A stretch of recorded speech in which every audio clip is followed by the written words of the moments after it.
2, check. 1, 2, 2. All right. All right. All right. Levels are good. Everything's coming out clear on my end. How about yourself? You can't tell, so that was a pointless question.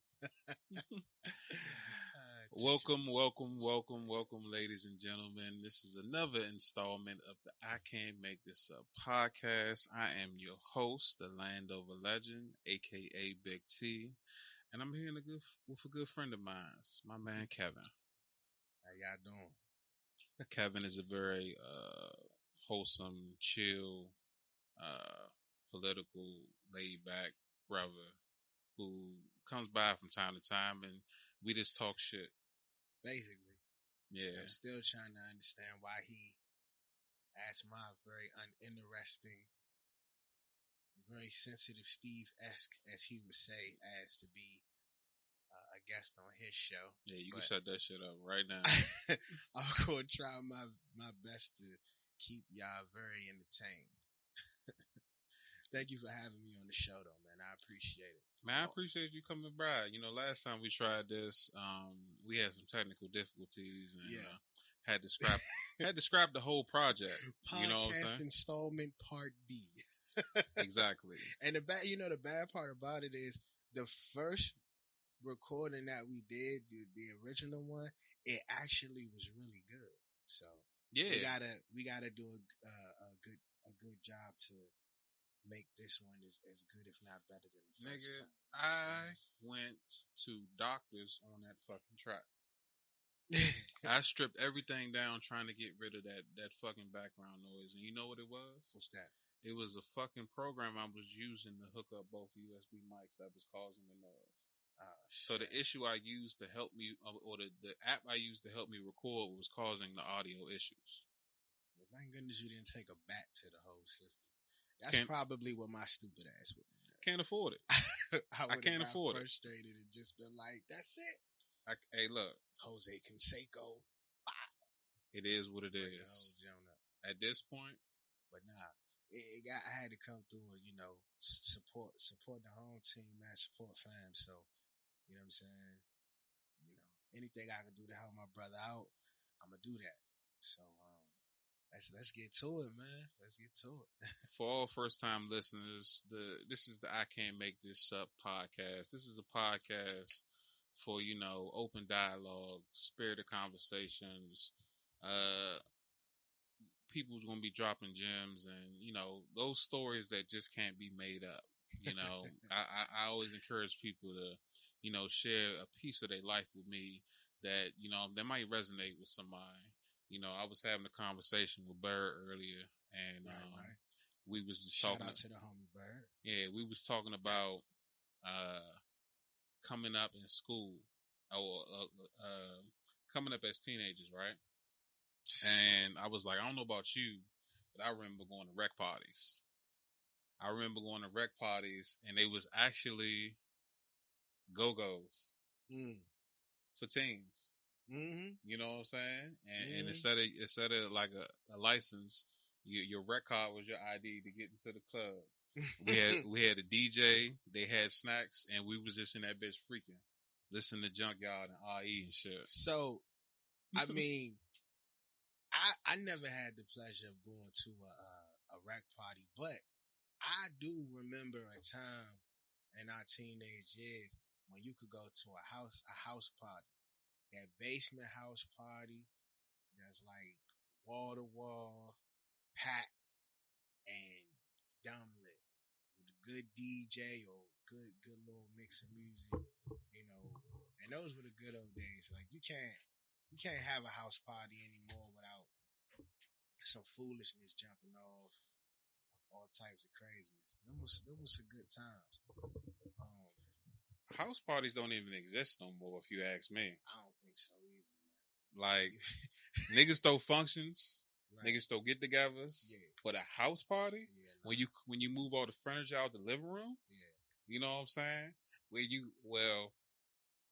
Coming up, when niggas had the big 6-disc CD changer, and you had hours of music on that shit. or mixtape. You go to PA Palace and get all the newest go-go, the new back, the new Northeast, and the new jump. Nigga, PA Palace don't even exist no more. Do it? Nah, Is it Forestville Mall? I think it is. Or, well, they might not call it PA Palace, but it's just it was always just a stand, right? Yeah. Because I don't think it's in Iverson anymore, so. Nigga. PA Palace, you rung a nostalgic bell for me just now. All right. You know what I'm saying? Like, I remember going to Capitol Plaza. There you go. You know what I'm saying? Capitol Plaza is that empty space now in Landover Hills where the carnival sets up and where the Walmart resides. Facts. But that entire space was I guess you consider it a mini mall? A mini mall, a one-level mini mall who had this dirty-ass koi pond or pool in the middle of it. That shit didn't even have a food court, I don't think. It had a food court, but it was very minute. It was like two maybe it wasn't a food court, but they was like in between certain restaurants.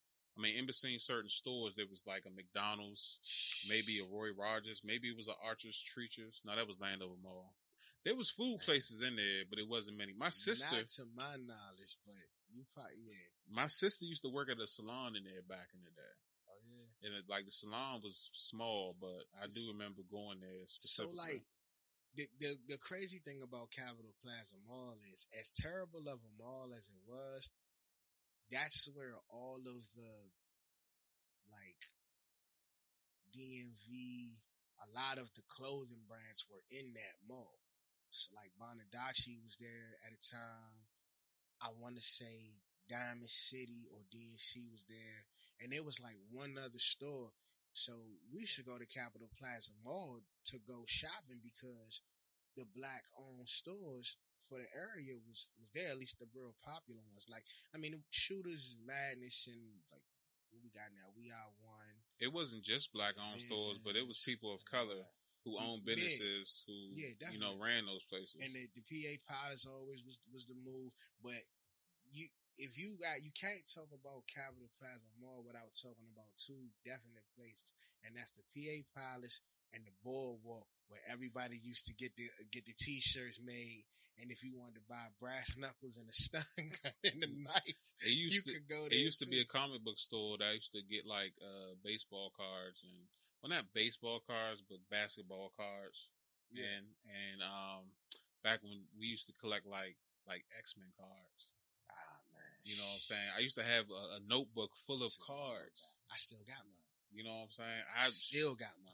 I couldn't tell you what decision I made to do with all my comic books and cards I used to have back in the day.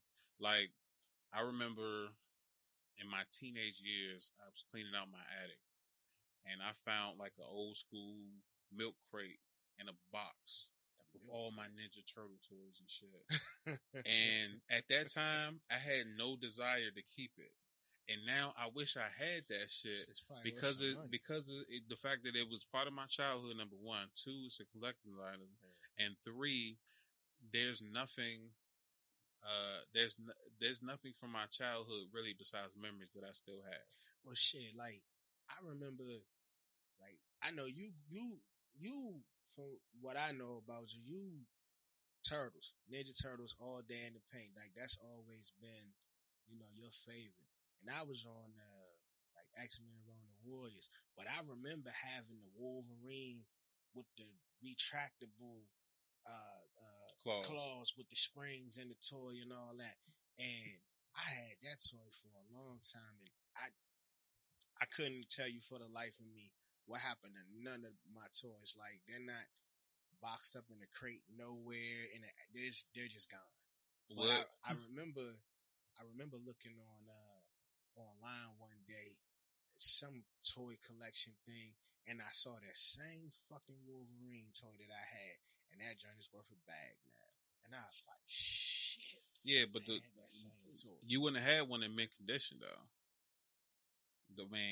Somebody would have probably bought that joint. So for something. What would you think was your favorite toy at that age? Man, when I was coming up, man, I didn't have a favorite toy per se. I hate to admit this, but I'm gonna tell the truth. I took a lot of my toys apart, and I couldn't put them back together. So Why take them apart? I don't know. I messing with the wiring and trying to figure some stuff out. I will say this though. One time, remember the spelling joint? It was red with the buttons in the middle. Mm-hmm. I can't remember what it's called, but I had that, and I had the Ninja Turtle joint that shot the pizza discs out of it. So I talking about the gun or the van? I think it was the van with the pizza joint on. Okay, yeah. So I took all that shit apart and I connected the wires together, right? And obviously nothing happened, but I remember doing that, and I remember getting a static white noise to play through the the the little spelling shit. I can't remember the name of the toy, but I actually got a sound to come out of that. And that's, to be honest, it was those type of things. I think that wasn't a see and say, was it? It might have been, bro. I had to. I'm gonna look it up on my phone real quick.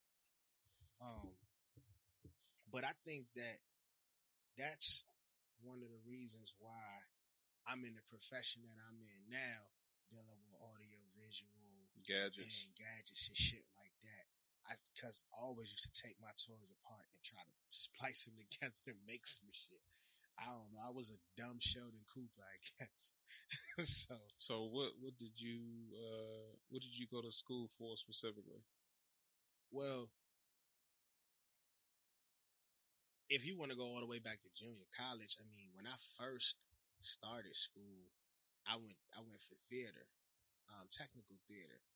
For some reason, I felt like I was a good actor. No, I don't think so now. You know what I'm saying? I dipped and dabbed in that for a little while, from realistically high school all the way up until my freshman year of college. What ended up changing was I took an intro to film class, and one of the projects that we were tasked with was like breaking down the scene. And an example that they gave us was from this movie called Traffic.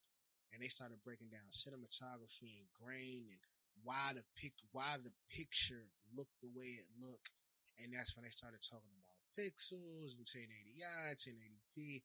And I just gravitated to that. Almost like,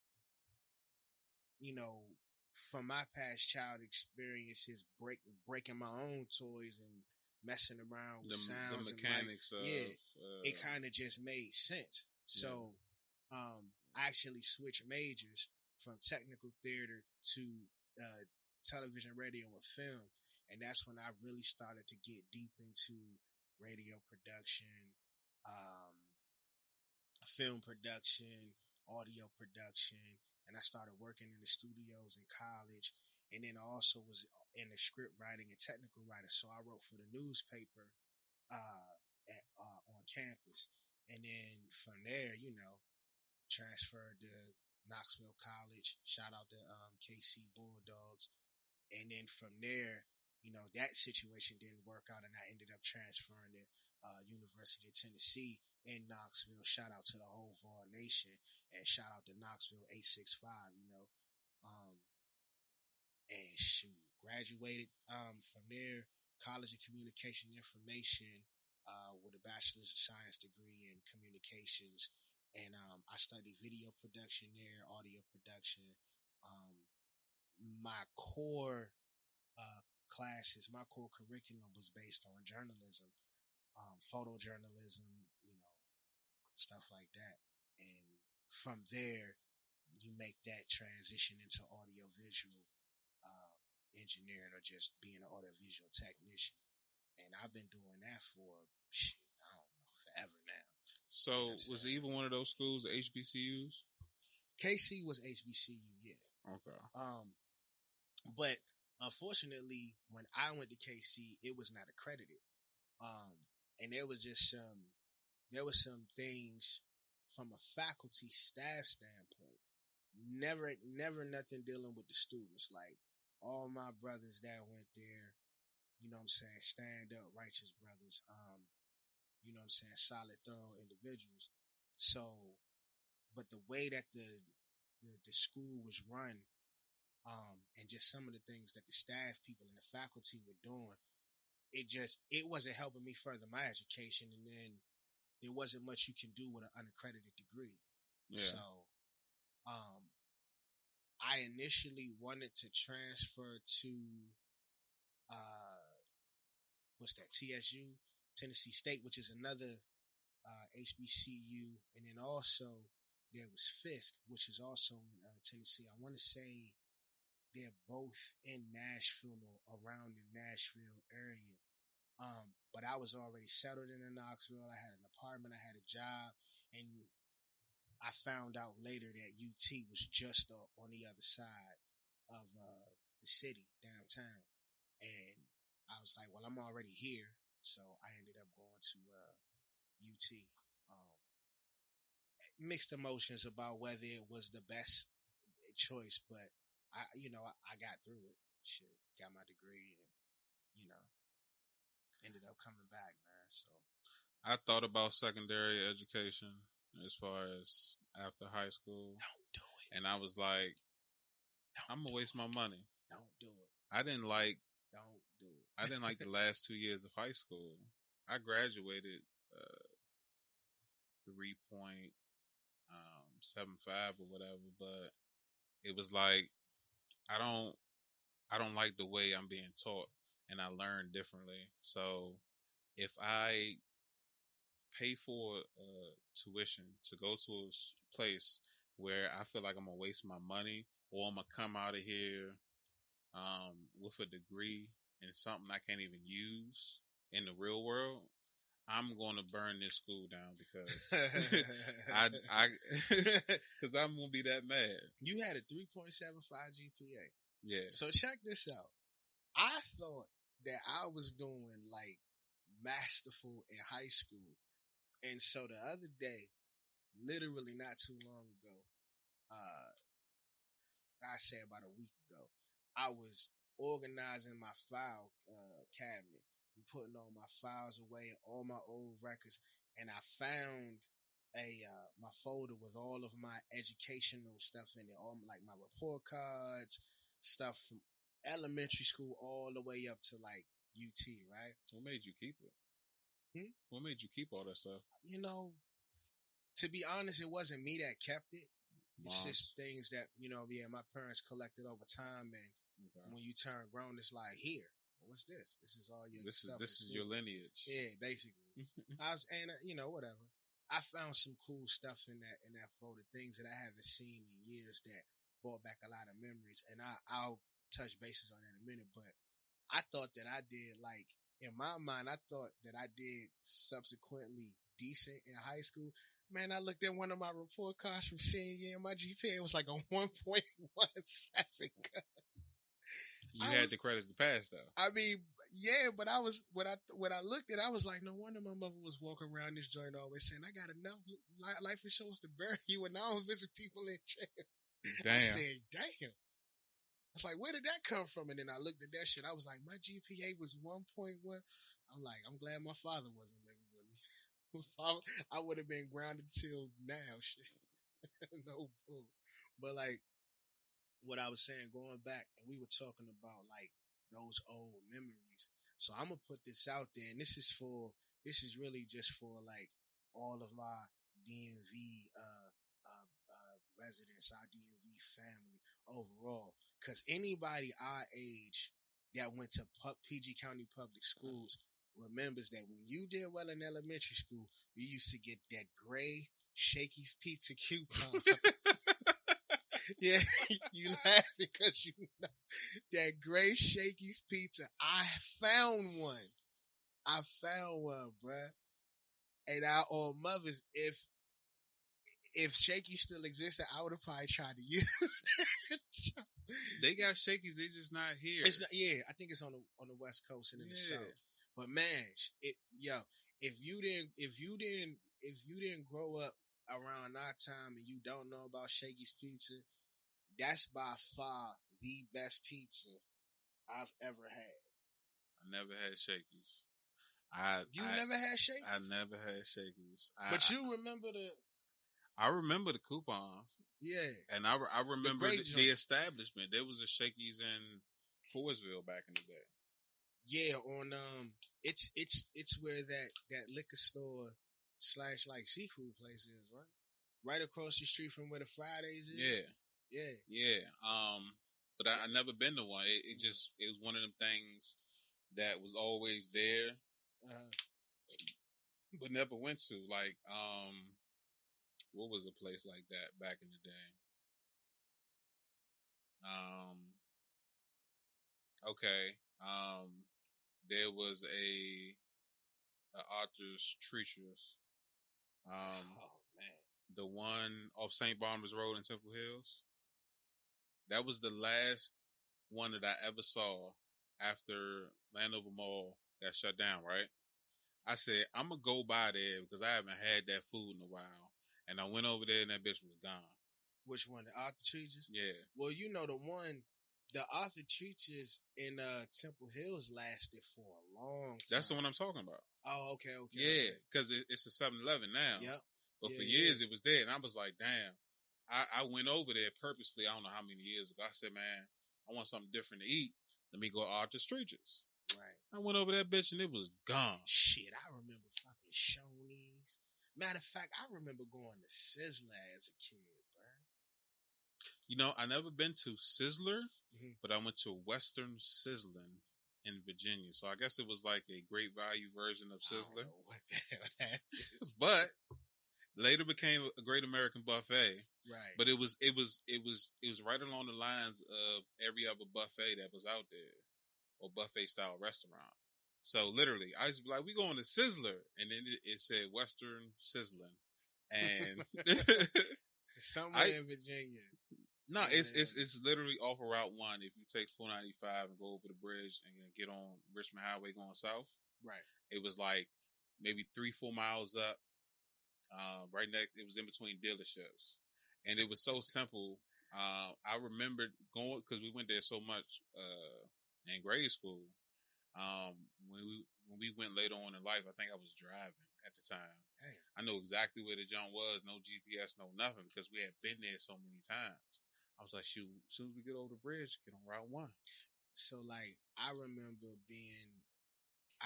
going to, God damn it, the Great American Steak Buffet, I think, and that place I think is still there. And that's the only one that I can remember, to the best of my knowledge. But cause I know that my dad, he was big on the whole buffet thing. Like, he loved to go to buffets. I mean, it was bang for your buck over quality of food. You right. But I know, I can think of maybe a few times where we went to the buffet and the buffet was on point. Like, the food was really good. The food was like real good. It couldn't be horrible, and people constantly go there and consume the shit. Certain, because I mean, but then again, folks just be broke too. But that's what I'm saying. So, like, I could remember going to Western Sizzling, and I know now that the pizza wasn't great, but as a kid who didn't really, know anything about great taste and the difference between good food, decent food, and just all right food. To me, the shit was good. But when you have all them options, it was like, shit, I can get some crab balls, I can get some shrimp, I can get some salad, I can get some pizza, I can get some wings, I can get a steak when they do have it. And then at the end of the shit, I can make me an ice cream sundae, put some cookies in a Ziploc bag, which I always brought with me, and take that shit home. So you was one of the brothers that come in the joint and raid the snack joint like nigga. I was Kevin McAllister in Home Alone 2, nigga. Let me get these snacks about this thing, and they coming with me, nigga. Niggas was backed up when they left the buffet. Man, listen, I never did nothing like that, but that's hilarious. I never did no shit like that. I'll tell you some of the funniest shit that ever happened to me. Oh my goodness. One Saturday. Oh shit. Well, I ain't gonna By say. the way, world, he there's not gonna be a person that has a random crazy story better than this man. I'm gonna tell you right now. This brother right here, he been through some shit. I promise you. Anytime people relish the opportunity just to hear him talk about how bad of an experience he has, then you know that this stories be gold. But I'm telling you, all this shit is straight facts. It's no fabrications. This is all real life stuff that has happened to my mans right here. So, you know what I'm saying? Hey, I just want to put that out there. Thank you for making light of my pain and my struggle. Oh man, you're welcome. This is my life that you're getting life from. Listen, the happy it's like Beetlejuice's brother. When you smile, I cry. Hey, listen. And when I cry, it gets to when it gets to the point where it's like, well, what do you expect? If it was going to happen to somebody, it was going to happen to Brad. It might as well happen to me. Because I'm going to make it through and I'm going to tell you about it. It is. As stoic as possible. But nah, so it didn't happen to me, but I was there during the situation. So one Saturday, as usual, Saturday outings back in the day, it was an all-day event. Go to grocery store, go clothes shopping, go shopping, period. You know what I'm saying? Everybody load up in the family vehicle, and either at lunchtime or at dinner time, we would all go out to eat together. So one time my cousin Keith went with us, right? And we went to the Great Sizzling Buffet spot, right? And it was happened to be one of them packed Saturdays. We ended up waiting like 20, 25 minutes to eat. And my cousin kept talking about some, man, I'm about to make me like 5 plates and all this other shit. And I was like, man, all I want is some shrimp, some pizza, and some ice cream. Cause when you hungry, you'll put Jello and like spaghetti on the same plate, like shit that don't make sense. You just be grabbing shit. Sound like some Prego shit. Yeah, like exactly. You was miniature, pregnant, prepubescent kids just putting cravings together on the plate. So, it's towards the end of the meal. Well, yeah, I guess you could say everybody making desserts. And at this time, they was like giving out little paper styrofoam bowls, and they was also giving people drink cups, right? And the drink cups was big enough that you could put ice cream in it. We was dumb. We was putting it in there, the soft serve ice cream, and trying to drink it through straws like it was milkshakes, right? You know what I'm saying? We not even thinking about the formula that it would take to make it drinkable, but we was putting this shit in there and sucking through the straws like idiots, right? So my cousin Keith, he came back. I remember I was by the ice cream machine and he was putting cookies on his plate, right? And I remember he said he was going to get some ice cream and he was right beside me. I made my bowl and then I sat down and then he sat down, but I never seen him go to the ice cream machine, right? So he had a bowl and he had cookies outside the bowl. I was like, I guess he going to put the cookies in the ice cream or whatever. But I was like, his ice cream don't look like mine's, right? So I seen him scoop up a bowl of what I thought was ice cream, right? and bite into it. And the face he made was priceless. Like he was so disgusted when he bit into it, right? So I was like, Keith, what is that? He was like, I think it's butter. And it was a bowl of butter sitting next to the rolls on the counter next to the cookies. He thought it was just ice cream sitting out in the bowl for everybody to scoop out. My man had a whole thing. That nigga, that scoop was so big he bit into and half of it was missing when he poured the spoon back out his mouth. That nigga, it was instant death. And I am dying laughing. I'm the only one that recognized this shit until my mother asked him what was I laughing at, and he told her, and everybody bust out laughing. I was done. I was like, the fact that he thought ice cream would just be sitting out there in a bowl, sitting still, not melting or nothing, was just astonishing to me. And I thought that shit was the funniest shit on earth. That nigga got so mad, he tried to hit me and everything when we got back in the car. Well, I, I can remember when I did something real stupid involving not paying attention to food. In this case, it'd be alcohol. My dumb ass, I'm at my folks' house in Fort Washington. It's me, my brother E, and his neighbors. And we always used to go over there and drink. Now I can't even absolve myself from this because I should have known better. Because I was well into my 20s and all that. And at the time, I wasn't even drunk. I was sober as a judge. Okay. You know what I'm saying? So I'm in there and I'm looking for water. So I go to the deep freezer and there's a half gallon of what I'm thinking is water. Now, me not even processing the fact that this is a deep freezer. And if you put water in a deep freezer, it should be frozen. No.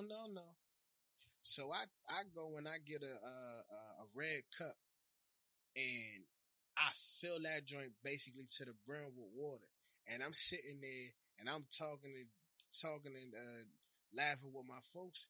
And I take a big gulp of this drink that I'm thinking is water. And when I tell you that shit burned so bad, and I didn't spit this shit out or nothing.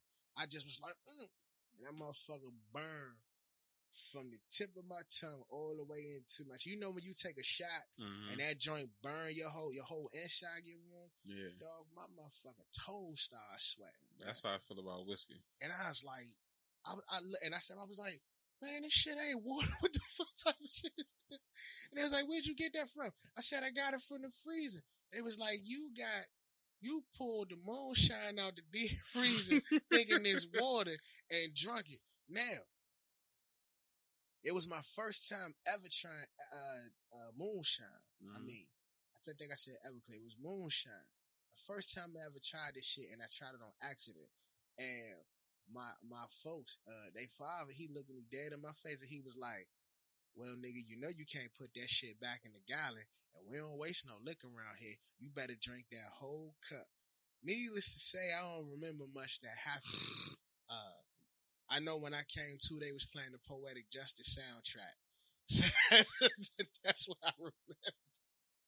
And I had the same look you have right now, like, why are we listening to Poetic Justice?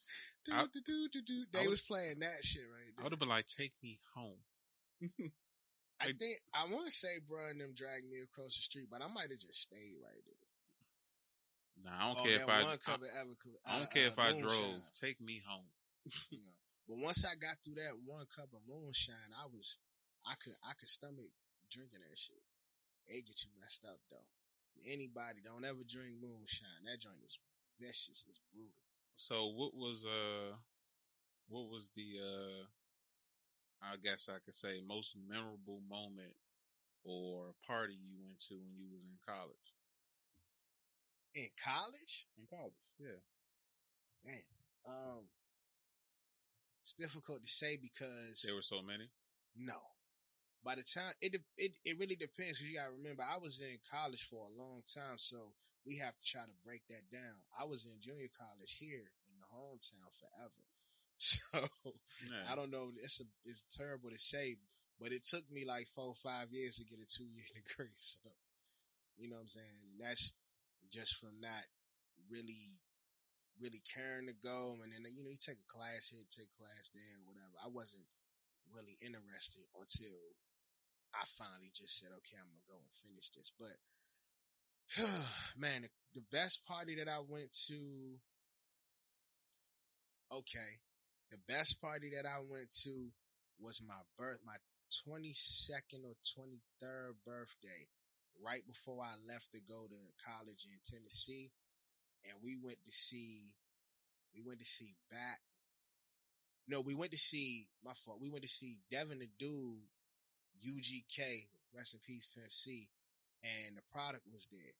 Now, Southwest at the Lime Club, or which is the old East Side. Yeah. So that whole day was a wild day. We were pre-gaming from the time before I even left the house to go meet my cousins on the south side. And I just remember we got there. Me and Cuz went and got our tickets early, and then we were pre-gaming that day. And I had a bottle of A Hardy and something else. We sat at the house drinking, and my cousin baby father came through. Now he's taking us to the party, but he used to like to get a little too twisted, and I just kept telling him, "You can't hit this A Hardy because you don't know how to act. I need you to be, you know what I'm saying, on your best behavior and focus." Yeah, you know what I'm saying. So, needless to say, we get to the function safely and everything, and he's like, y'all go ahead. Now we got tickets, so we ain't even got to stand in line. We go straight in, not knowing that Backyard is also performing at the club that night, right? So when we find out Backyard's going to perform and everything, we like, okay, cool. So we back and forth upstairs, downstairs, and we trying to find my cousin baby father. He come in the train later talk about he done lost the keys to the car. So like, cuz the party ain't even started. You coming in here on some bullshit. He talking about where the keys. He's like, I don't know. I'm like, dog, my cell phone in the car, bruh. I need my cell phone so I can go do what I need to do. He's like, oh, I'm gonna find them later. Now, my cousin tell him, fuck them keys. You'll find them when you find them. For now, you need to just go in there and enjoy the party. Like, there's no sense of being upset about it. You know what I'm saying? So, needless to say, man, that party was crazy. Like, shout out to Backyard, my favorite band. Shout out to Big G and everybody. But I'm gonna be 100. That particular night, I was this close to getting into a fight with Big G. True story. And to be honest, it was John my fault. It was John my fault. So whatever was going to happen was totally going to be on me. So, and it was really an honest mistake. You know what I'm saying? Was it like a step on shoe moment? Nah, it was worse. It worse? Actually was worse. Was it involving a female? It was, but indirectly. Okay. So I'm already I'm hit. Okay. And you know, I ain't a small dude. I never really been a small brother, right?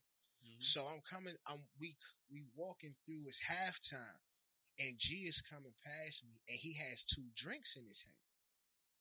But we, you know what I'm saying, accidentally bumped shoulders, but I bumped them kind of hard. Not on purpose, but you know, like I said, I'm not a small man, and you in the club with this pack full of people. Yeah, you know it wasn't anything purpose or intentional. But when I bumped into him, he fucked around and he spilled his drinks, and it fell on this pretty young lady. She had on a white shirt, and it spilled on her shirt. Damn. So me being drunk, I said my bad, and I just remember he kind of like backed up, and he mugged the shit out of me, like, and when he mugged me, I just, you know, I stepped back like, oh, okay, like, you know, and in my mind, I'm like, shit, yeah, okay, what's up? Then I thought about it like, nigga, you will get killed if you try to fight this dude, and you right next to the stage where the band is. So at the end of the day, I'm like, you got 2 choices. You can humble yourself and say my bad and keep it moving, or you can fight this dude and you can get literally smashed by the whole club. Because everybody in this club is going to fight you if you try to fight the face of Backyard Band and arguably, you know, the face of Go-Go. Yeah. You know, at that time, and even as it stands now, like, Big G, he got his stamp, you know, as a legend in the DMV. So, you know, I humble myself, and what made it even worse was I went to ask the girl if she was okay, but instead of trying to hand her a napkin, I'm all like in her shirt looking at the stains, and it's making it look like I'm just like looking at her titties and shit. So I was just all the way out of pocket, man. Yeah. And my cousin, I told my cousin what happened. My cousin like, man, fuck that. We see him. I'm like, this nah, bro. Like, bro, we'll be literally fighting the entire club in this joint. We not deep enough to try to fight backyard and their crowd. Come on, man. You know, but strange enough, at the very end of the show, and they they absolutely crushed the show. Devin came out, crushed it. Then we went upstairs to party with UGK. I ain't even got to speak. Come on, Pimp. When Pimp walked on stage, bro, everybody in the joint just lost it. Like, I'm trying to remember all of the songs. The two that I remember that they hit Pocket Full of Stones. Okay. And then they came out, Pimp C did his verse from the Kick Door joint with No Limit. Okay. Everybody was partying so hard, it felt like the floor was about to cave in. The product didn't even get to perform. The Fire Marshal came in the joint and was like, shut this shit down. They came and shut the party down. And it was like a little dark-skinned joint. She was real pretty. And her little folks, they was trying to be somebody's take home. But of course, cuz done lost the keys to the car. You know, that's a fucked up realization after you got the bad news at the beginning of the night. Yeah. You went there to party to forget about it, and you leaving out like, yeah, man, I'm about to go home and sleep off this good ass night. Somebody ended up giving us a ride. Somebody ended up giving us a ride to the house, but we ain't get to take the girls with us or nothing like that.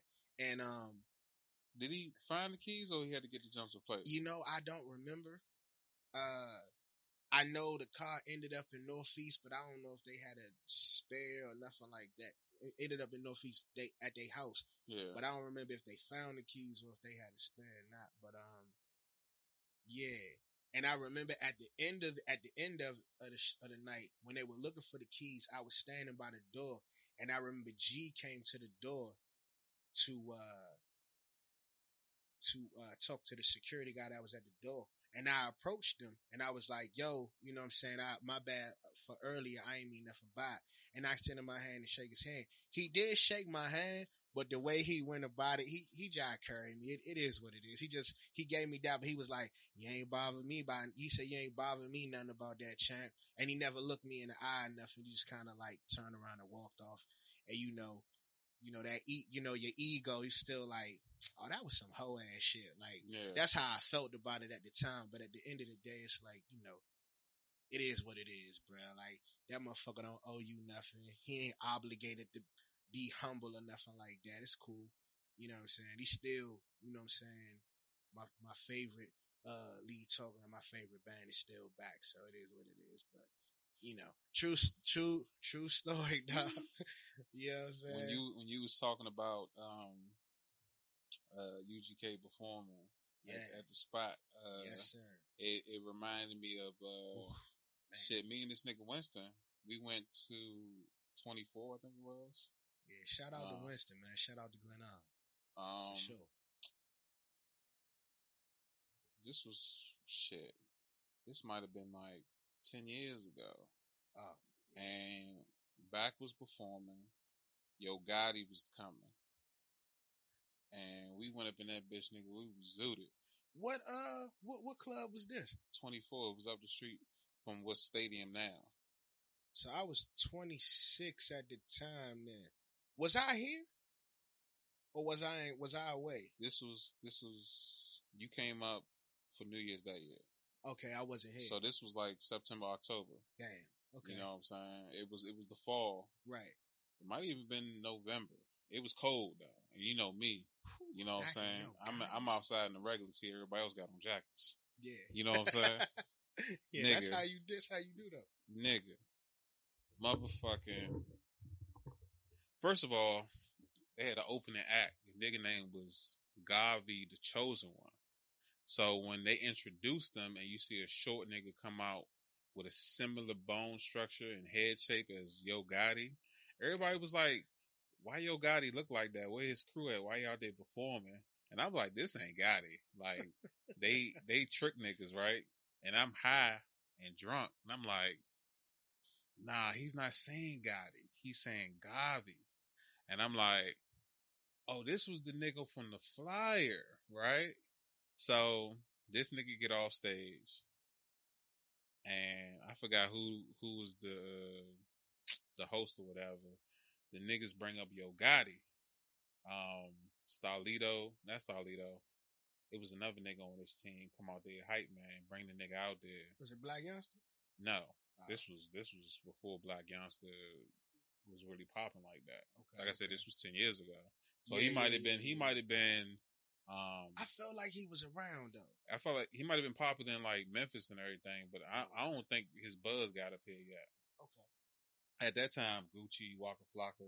Yeah. You know what I'm saying? A lot of the niggas from the South. I mean, Brick Squad, 1017. Yeah. All them niggas was like, you know what I'm saying, the talk of the town, or they was popping on the radio. Yeah. This nigga, Yo Gotti, got on stage, and you could, and this club was actually, the floor was on the ground, and you can feel that bitch vibrating. This nigga, when the nigga here standing in the kitchen, first of all, let me tell y'all how this nigga was faking. This nigga came out with the chinchilla, with an iced out chain with dope money and cursive in diamonds.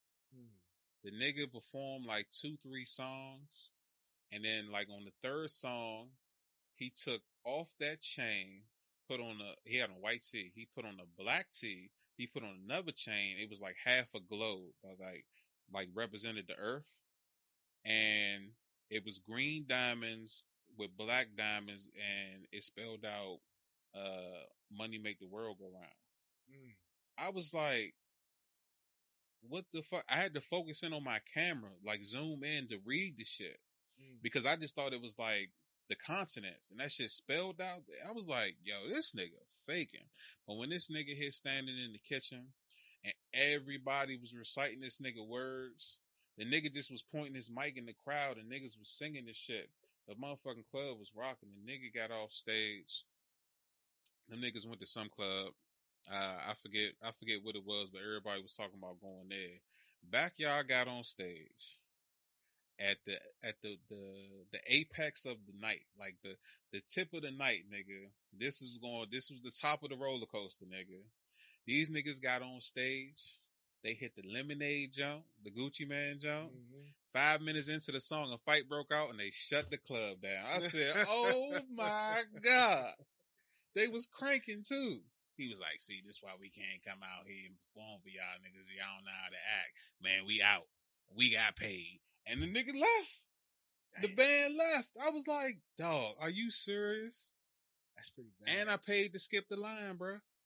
Oh yeah, you was blown. Dog. I paid extra for, it was Backyard and Yo Gotti. Yeah. It was an extra 20 to skip the line.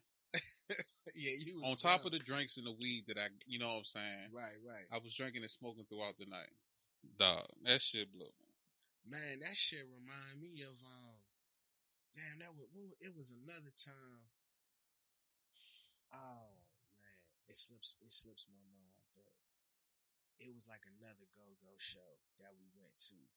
I want to say that's the one that me and you went to, when we had Carrie Brown. We had our man out. They got punched. Not the Crossroads. No, I think it was the Jones Classics. I think the Classics. Yeah, you talking about Dean? That was a hell of a motherfucking That was a hell of a fucking party too, though. That was a what band night? That was the night that they was trying to go on us because they tried to say we stole the car to come to the go. Oh, well, my ignition was fucked up. I had to crank that joint up in an expeditious manner. Somebody broke into your car. Somebody tried to break into the car. Somebody had stole my car, and I got it back with the steering column fucked up. And but the lock on the driver's side was out too, right? Wasn't it lock on the driver's side? Yeah, lock. And that's why they said that bullshit. Yeah. That was a hell of a party too, man. Any time you go see like back what man, back in the day, TCB, even Raw Image, like back in the day, go-go parties, the Revolution, the Hot Shop, um, I'm a It was countless clubs that count, opened up and yeah, shut down because of dumb oh shit. man, yeah, they try to kill go-go out here now, man. It's like probably 2 go-go clubs. Speaking of dumb shit, what's up with the Washington football team, bro? They cut AP. I saw that. The only thing that I would say is he took that, you know what I'm saying, stand up dude Posthumously? That's what you're trying to say? He took it like a champ? Nah, I mean his response. Did you read his response? Nah, I didn't read his He response. was just, he big up the young running back that we got, the hybrid running back. I can't think of his name off the top of my head right now, but he just bigged him up and was like, he fit the scheme better than I did, and da. And I was just like, he stood firm on that. Like, he believed in the young cat, and he was not. He might be upset that he got cut to himself, but the way that he presented it to the public, for respect for his former team, and understanding the business decision, but realizing that someone fit that position better. Yeah, you know what I'm saying. I mean, Adrian, he got some years on him. I'm gonna look at it. I tell you right now. I hope he don't get picked up by a team that has to play us this year, because he probably gonna be out for blood. Because he still had a lot left to do, but the team overall, man, that shit always happens to us though. Bruh. We cut somebody after keeping them for a year or two, and they come back with the opposite player, especially if they in the NFC and they burn us up. Our beloved Skins have been horrible from the top all the way down for 2 decades. I am not surprised when they do stupid shit. It's like, what would you expect? I do think, honestly, that we had the potential just by the players that we have, or specifically on defense. If they can really get their shit together, man, defensively, they could be sick. Like, they got a lot of talented brothers on defense. The offense, we'll see. This is how not focused or forward to I was looking to when it comes to sports this year. Yeah. I didn't even know NBA was in the playoffs right now. Hey man, it's funny to watch that shit in the bubble. Like, you look in the crowd and it's like avatars, and then there are people that are actually watching it on the screen, like on Zoom, and they're clapping and cheering. It looks really weird. But the game, but they're playing, and they're playing to win the championship. So they're not. You can tell it's a little different because they're not playing, in front of their fans in their respective cities, but they still out there trying to ball. Would you call these high quality games? I don't know. The way LeBron dunked on Westbrook yesterday. That was disrespectful. The way he dunked on Westbrook. The way I see shout it out now, to the Lakers too, man. My favorite team, Lake Show, all day. I hope they win the whole shit. Shout out to Kobe, man. Rest up. You know what I'm saying? The way I see it now, it's like accepting subpar of anything just because that's what people are giving you. You know what I'm saying? So if I go to the store, or if I go on Instacart and I order a box of Twinkies, right? And without a substitution email or call or verification, they send me a great value version of that. Some Twonkies. Yeah, or Twinkies with an E. Like, Twinkie is spelled TWEINKEES. You know what I'm saying? Mm-hmm. And it's like, it's the same thing, just different ingredients. Well, would you accept it? I mean, no, but to me, that's a difficult scenario because you really have the choice between Twinkies and Twonkies.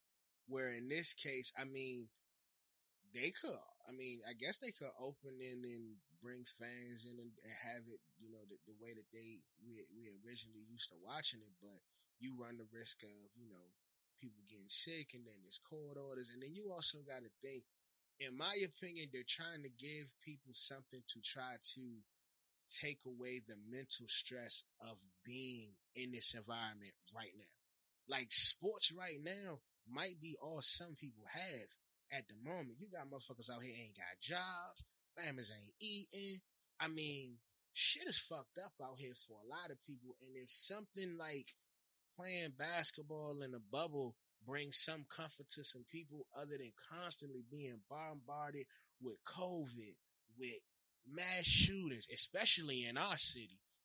Man, shit been crazy around this junk. So I know it's probably crazy all over the country, all over the world. And if something like sports could bring people some comfort, or even somehow, some way, dumb some of this wild shit down, or, take focus off of everything, and then, you throw all of what Mr. President is doing, and cops killing black kids, black men, black women, and then fucking white vigilantes killing black kids and black women and men and children and all that shit. Even white protesters, like, anything that can distract, and put your focus on something other than that shit. Hey man, you might need a twonky. You know what I'm saying? But you might need a twonky. So. I'm not. I hate if I came off sounding like privileged or spoiled or like super picky or judgy for that, but I got a choice on what I consume. Facts. You know what I'm saying? Yeah, so, you right. You know what I'm saying? I would hate to feel like I'm settling just because these are the options that's in front of me. Yeah, but for some, I mean, we're both very fortunate. I am fortunate to have not missed a single paycheck in this entire pandemic. I haven't been laid off. I am deemed an essential worker, but I telework from home. You know what I'm saying? Mm-hmm. So I don't have to be out in the world. But teleworking at home has its pros and cons, and the cons can be a lot if you're not disciplined and you don't do the right things and what you really should be doing, what you're supposed to be doing. You could definitely get caught up even doing that. Be that as it may, though, there's some people who just don't have that luxury, and we're very fortunate to have that. Now, the problem that I have, while we talking about this, is the people who have the luxury and they just take the shit for granted, or they just out here doing whatever the fuck. You know what I'm saying? And then if shit go bad, they be the ones that do the most complaining. It's like, now you could be over here on this side of the spectrum where you're fucked up. You not eating. If you got kids, your kids hungry. And then you have this other thing too where, and I think this is happening to a lot of the parents now, especially in this area, the distance learning. A lot of parents are struggling because they have to, do distance learning. So their kids are at home going to school, and a lot of parents who don't have the teleworking options, they have to leave home to go to work. How are they going to do that and then watch their kids, in school? So there's a lot of stressful situations all across the board with everything, and some people just don't have that luxury. Now, does that mean that you have to go out here and do something stupid? No, but I'd be lying if I said, in my opinion, there are not a lot of people who can handle that level of mental stress and be able to just, accept it, move forward, and, be okay. A lot of people can't handle it, and I think you're seeing remnants of that, especially in our communities. And then you just got motherfuckers who just want to be out here on dumb shit. You know what I'm saying? And I'm sorry if I got off track a little bit, because I know we was talking about sports and, the Washington and everything. No, you good, bro. Segued into that, but you good. You know what I'm saying? That's just my take on that whole thing. You know what I'm saying? You can tell by Facebook posts or statuses about certain memes, you know what I'm saying, or videos that you see of people who are now in a situation where they're teachers and doing virtual teaching, or parents who have to, you know what I'm saying, assist kids with homework now. Like, I done seen a lot of GEDs flare up in the midst of all Yeah. this. And I'm just like, number one, you shouldn't have lied to your kids about what you did in school. You shouldn't lie to your kids, period. And but, two, remembering the Pythagorean theorem is a motherfucker. I don't remember if you did the minimum to pass. Yeah. You know what I'm saying? So, remembering certain lessons and it's key. Like, it triggers memories of teachers saying, pay attention to this, because one way or another, this will come up as a useful tool in the future. And it's like, damn, this was that same thing, that teacher, usually with substitutes that said it, not really your main teachers. Right. You know what I'm saying? Yeah. That brought that up. And I'm just like, yeah, that's necessary. And to be quite honest, I feel for anybody who has more than one child, they're in different grades, and at the same time, if you're a full-time employee, whether you're working from home or working in the field or not, you got a lot on your plate, and a lot of people aren't fortunate enough to have a two-parent household, so that falls solely on your shoulder. Yeah. You know what I'm saying? One of the things that I think they should do is they should definitely come up with some type of financial executive order to really assist parents who cannot make it to work because they have to, help, be there with their children while their children are in school. I really, really think they should do something. The company should do something. But from the education joint, like, I don't know if you seen this, but I was on IG looking at some shit, and they was showing these videos. Yeah, go ahead. And being disruptive and being obnoxious and disrupting the virtual classes, the virtual teaching. And if I would say, from my perspective, one of the good things that has came out of this whole pandemic way of life is that I see, especially a lot of young brothers and sisters, in this time of innovation, they are putting their entrepreneurial minds to a level that is, far exceeded what any of us expected, especially me. So I say that to say this. If you don't want to go to your distance learning classes or whatever, you know what I'm saying? Okay. But you have all the time in the world to do something productive with your time. But you're going to use your time to be disruptive. I take issue with that because ultimately you're wasting your own time. You don't want to be doing this thing, so you're going to go and be disruptive when you can take that same energy and channel it to something, be innovative, do something entrepreneurial, create something, and try to turn it into something that can possibly make you some money, or, you know what I'm saying, could catapult you into something else, but you'd rather sit back and waste your own time being disruptive. To me, that doesn't make sense. What age range are you speaking on? You know something? I don't even want to put age range into a factor, and I'm sure that it does make a difference.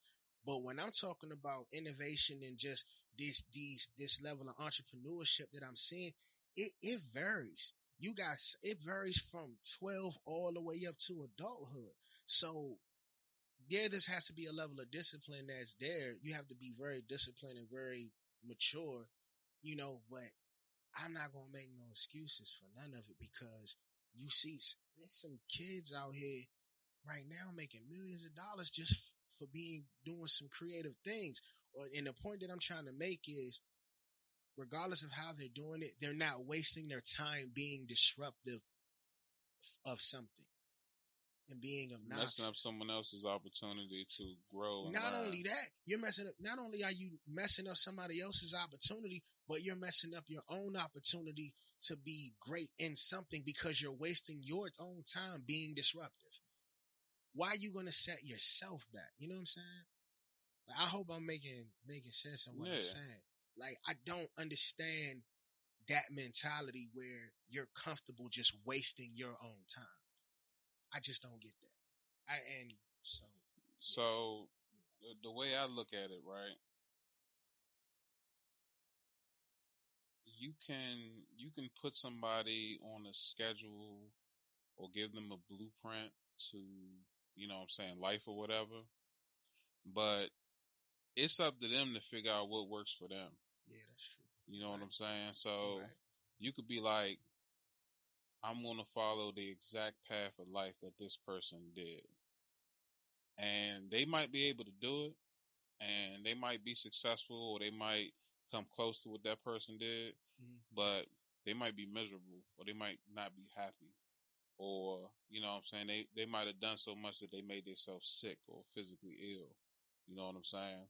So, you know, that's how people end up in like crazy relationships and marriages where they don't realize that they feel like they trapped. And then if the marriage ends amicably or abruptly or whatever, when they come out, they feel like they can finally breathe, like they was tied down for such a long time because they didn't realize that they was doing something because of a persona they was trying to keep up with, or a lifestyle they was trying to match or maintain, because they think that that's what they were supposed to be, or that's who they supposed to, you know, be with or whatever.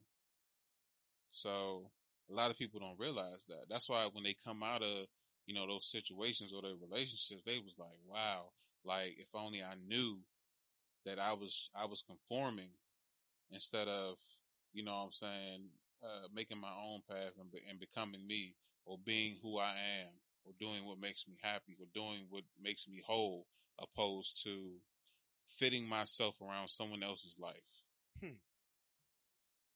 That's interesting. Yeah. I'm trying to figure out where we go after that. That was that was good, man. Shit, I can't speak about relationships. I ain't been in a relationship for quite a long time. And I mean, I guess I conform to, you know, just like, you know, work. Because ultimately, you don't work for yourself. You work for other people. There's a level of conformity that exists there. But, being single at this point in time, and I'll talk to you about that later. I feel your pain. Oh yeah? Yeah. Okay, we'll talk about that shit offline, man. But now, you know, I was going to talk to you about this later, but yeah, man, I met a little somebody, and you know what I'm saying, went on a little date and stuff like that, and it was dope, man. Shorty super dope. So how is dating in the pandemic? How did you make that? Well, we showed face. We didn't do the virtual thing, like, you know what I'm saying. But you still have to follow protocol. But there's some. So y'all actually went to a restaurant? Yeah. Okay. I'll tell you exactly where we went to. We went to this place in Columbia called Urban Place. Okay. What type of place is that? They sell it's like kind of like, it's not vegan, but they do have like vegan options. Vegan options. Do a lot of gluten free. It's a lot of like salads and, you know, that type of healthy, more like a healthy eating. And I like going to Shake Shack or McDonald's or some shit. Was the food good? Yeah, it was. I got this thing called the chimney something chicken, and it came with the grilled chicken. It had quinoa, and then it was broccoli with that. And then for the drink, I got the watermelon kombucha. Did I say it right? Kombucha. I don't know. I think it's called kombucha, something like that. Siri, How do you say that word he just said? Oh, man. But nah, that was good, man. The date was swell, man. Conversation was good. We went and we ate, and then we went and took a stroll around the park. I saw some sights, took some pictures. You know, I'm real into like nature, and you know what I'm saying. I like to take walks, so being on a trail Connection and with stuff the earth. like that, yeah, it's important, especially now. You know what I'm saying. You got to have your chakras in order, no question. You got to have them aligned, and you got to be in tune, man. Because if not, you'll drive yourself fucking crazy trying to be in this world. Sometimes you got to step back. That's another good thing that I think came out of the pandemic. It literally slowed everything and everyone down to the point where now you see people doing, you know, more extracurricular things, walking, running, jogging, just being out at the park. Like, you see a lot more of that, especially out here. I went to Fairwood Park today out in Bowie. I'd like to go there and walk from time to time, and man, there's a lot of people out there. And some people just bring their, you know, extracurricular stuff. Like, I remember back in the day how we used to be on the front, you know, we smoke, drink, whatever. You know, be in my house, your house, whatever. We bring the party right to the, you know what I'm saying, right to the block. We can create we can create a party just about anywhere we you can know set what I'm up saying? at. Like, you know, you see a lot of that now. And that, I think it brings people, you know, to a more sane level than just being cooped up in the house, you know. So Hey, there you go. yeah. I can agree with that. So let me ask you a question. What was it like in that restaurant? Like, y'all had to go in, mask on, sit down, mask off? Yep, that's exactly what it was.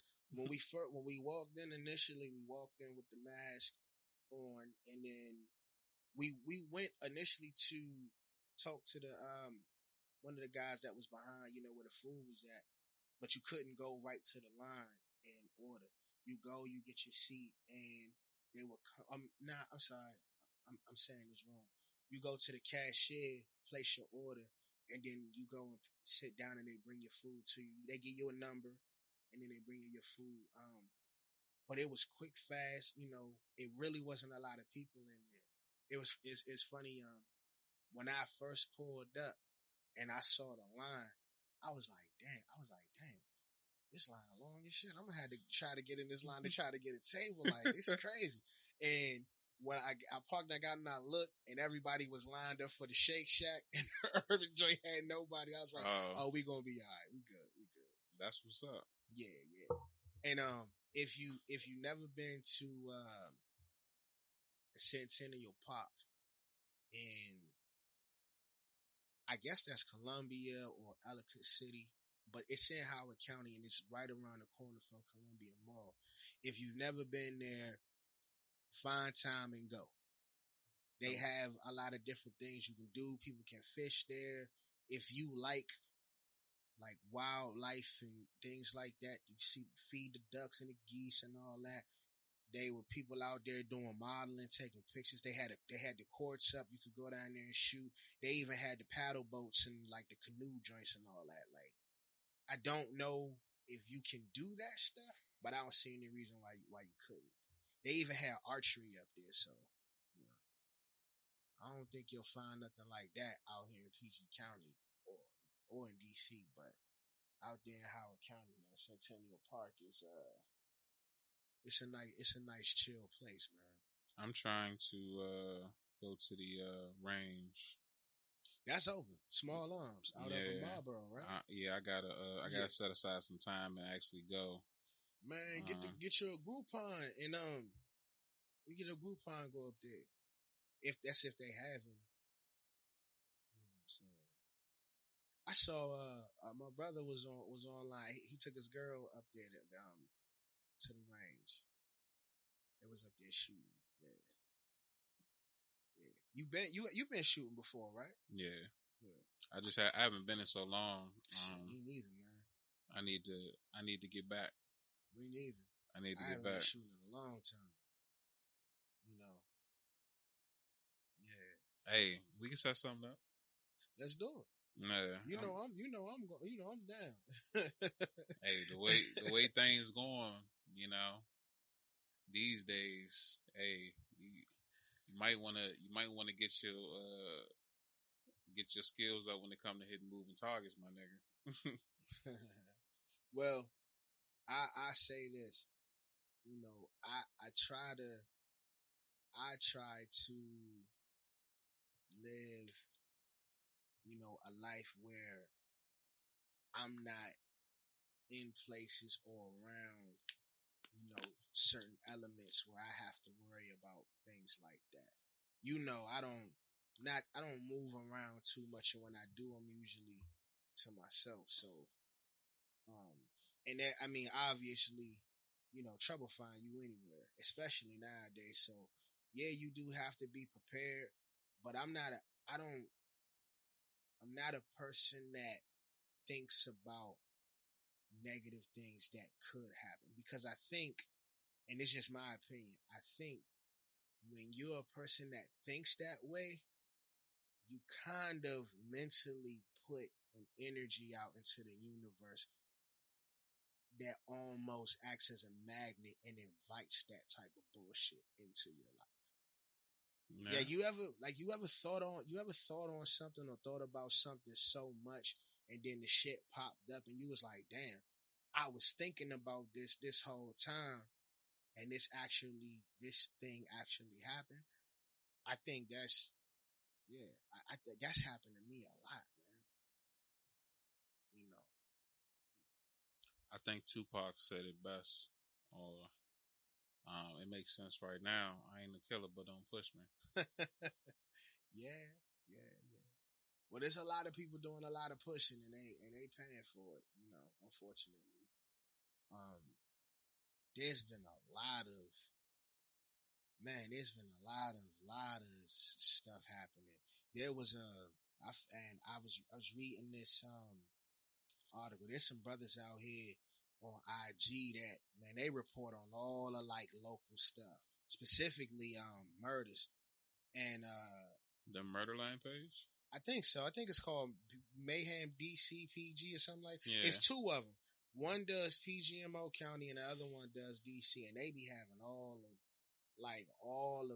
the news on those type of events. And I saw just over here in Largo, man, like off the early morning, some kid got hit, man, lost his life, and then there was another shooting in Oxon Hill. Some brothers lost their lives. So it seems like it's just constant. It reminds me of that one year. What year was that? 2006. That was the year when PG Had the highest murder rate. the higher murder rate, right? Yeah. But we had a higher murder rate in what, 2003 too? Well, we were like up there with that was the year a lot of people from our class was dying. Yeah, that was 03, right? Yeah. Yeah, I remember that too. Whether it was from violence or accident or anything, it was a lot of bodies dropping. Yeah. Just like, and this is all over the place now. And that was the time where I went against going to funerals because I went to so many. Like when you go to 3 funerals in a year and it's only like May, I was just like, I can't do it. Like I gotta save my energy. Well, for, you know what I'm saying, times where I want to be that vulnerable, because I'm just like, bruh, if I see another person the same age as me in a casket because he decided to go party for a night, like that, it's gonna fuck up my mental. It's gonna make me numb to this shit. Like I'm just gonna accept death, and I'm not for it. You know what I'm saying? The last funeral I went to was my godmother, God rest her soul, and you know, if it wasn't for the fact it was her, you know, I probably wouldn't have went. I would have sent my condolences to the family, right? But you know what I'm saying, she was part of the crew of people that helped raise me as a kid. Right. You know what I'm saying? So it was only right that I go show love and I see her off for the last time. Right. And it was just like, well, man, like I'm in the same boat with you, man. I try to avoid funerals as much as possible, but unfortunately, and I'm going to try really, really hard not to get emotional about this because this is still really fresh, but I had the fortunate responsibility of attending my god brother's funeral. Rest up to him always, brother. I miss you like shit. I am not gonna say his name for legal purposes and for other purposes, but I will say rest up. But it is crazy how you, like you said, people getting killed just to go out and party. How about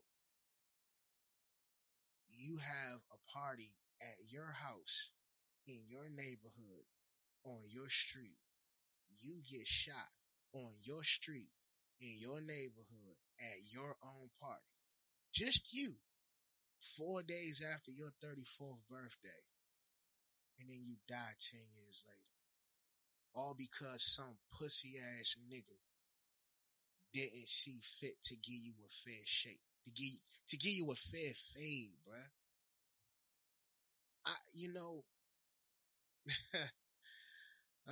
Man. I understand and have always understood the phrase, tomorrow is not promised. I understand it. I know I know I could literally walk out this door and there's a possibility you may never see me again. I've known it. I've known it since forever. But I'm gonna be 100%, my brother. That shit hit different when this, you know what I'm saying? Your somebody close to you, like how me and you are close, or me and Slope, or me, you and Bird. Yeah. Like that shit hit different. So that numbness that you're talking about, I feel that shit, bro. I feel it every day. And I'm telling you, I would give anything to go back to that night and just had been close enough to him to grab him and say, bruh, it's your birthday party. Whatever's going on over there, let that shit sort itself out. Or at least been a calmer person in that situation to say, hold on, whatever's going on, this shit, take that shit elsewhere. We don't have time for this here. Like somebody has to be a voice of reason. It's fucked up that it has to be that way because people shouldn't be out here trying to fight, shoot, kill each other, know how, but sometimes there has to be a voice of reason. And it irks me to death that when he got shot, that I was not there next to him. And it's like I'm was next to him. I was close to him, just like I'm close to you right now. And within moments, that was it. You know what I'm saying? It was that fast. It was literally, I was next to him. The last thing I said to him was, but you good though, right? And the last thing he said to me was, yeah, I'm straight. And then that was it.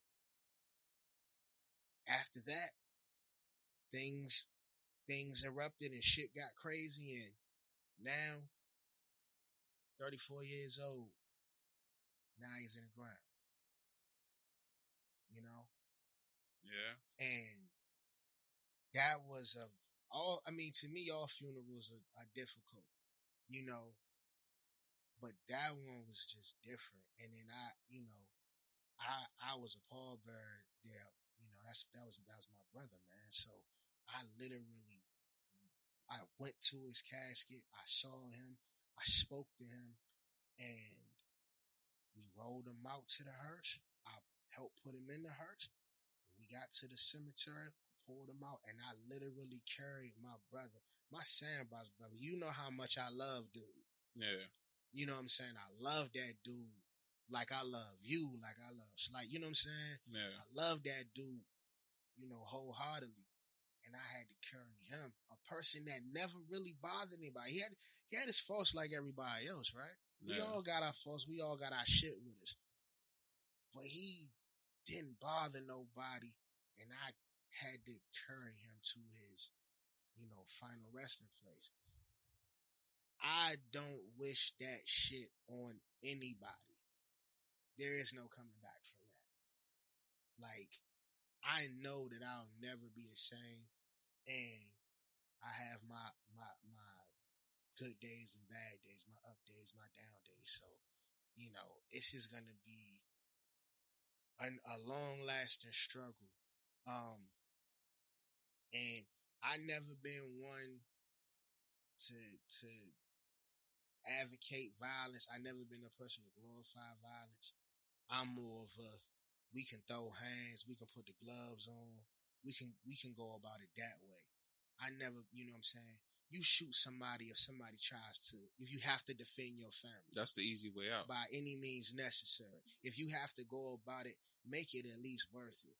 I'm not going to shoot somebody just because, you know what I'm saying, I'm scared to catch a fade, or I'm too gangster to throw hands. I'm going to just shoot you. And I see in this area, I ain't never seen no shit like that. Like, with all the drive, like, people just jumping out and just start randomly shooting up shit. I don't ever remember it being like that. I don't remember. On such a large scale. Nah, Think about it. So, years ago, you could hear about, how when the gang shit was like erupting in like LA, Chicago, some parts of New York, you know what I'm saying? Maybe Florida, right? But you would hear about it in spurts.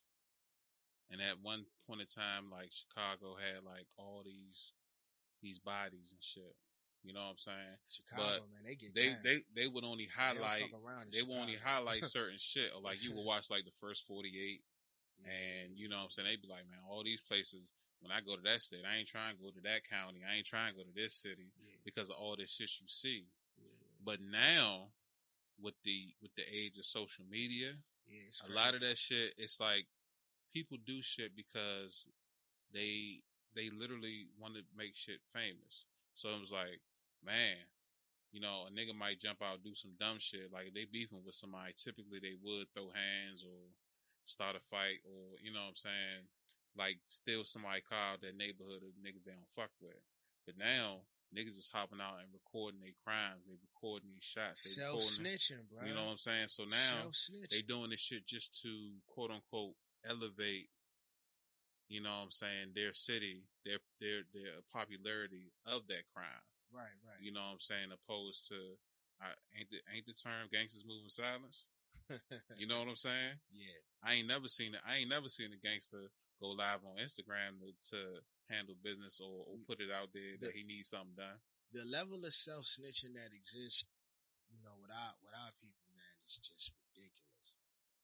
I don't understand it. I can even remember growing up, and it, like, what movie was that? I think it was Wu-Tang or something. Like, it was some movie that Wu-Tang was in, and I remember, I think Method Man was trying to tell a story about something, and everybody that Wu-Tang was on the bus was like, "Hey, what the fuck you talking about? Like, we'll talk about that shit on camera." Like, you don't even talk about stuff on camera, but now, them is really taking their guns and their drugs. Yeah, and they really got 10 keys of coke, and then they wonder why they get arrested. I'm like, again, where's your thinking at? You're gonna get famous for all the wrong reasons. Do you remember? And I'm not gonna speak on these brothers' names either, but this is something that happened here in our area. There was a young cat. I can't remember his name off the top of my head right now, but he is a rapper, and he was into it with a guy from this area. They were both pretty popular from what I could tell, and he made a diss record plus the video about this guy.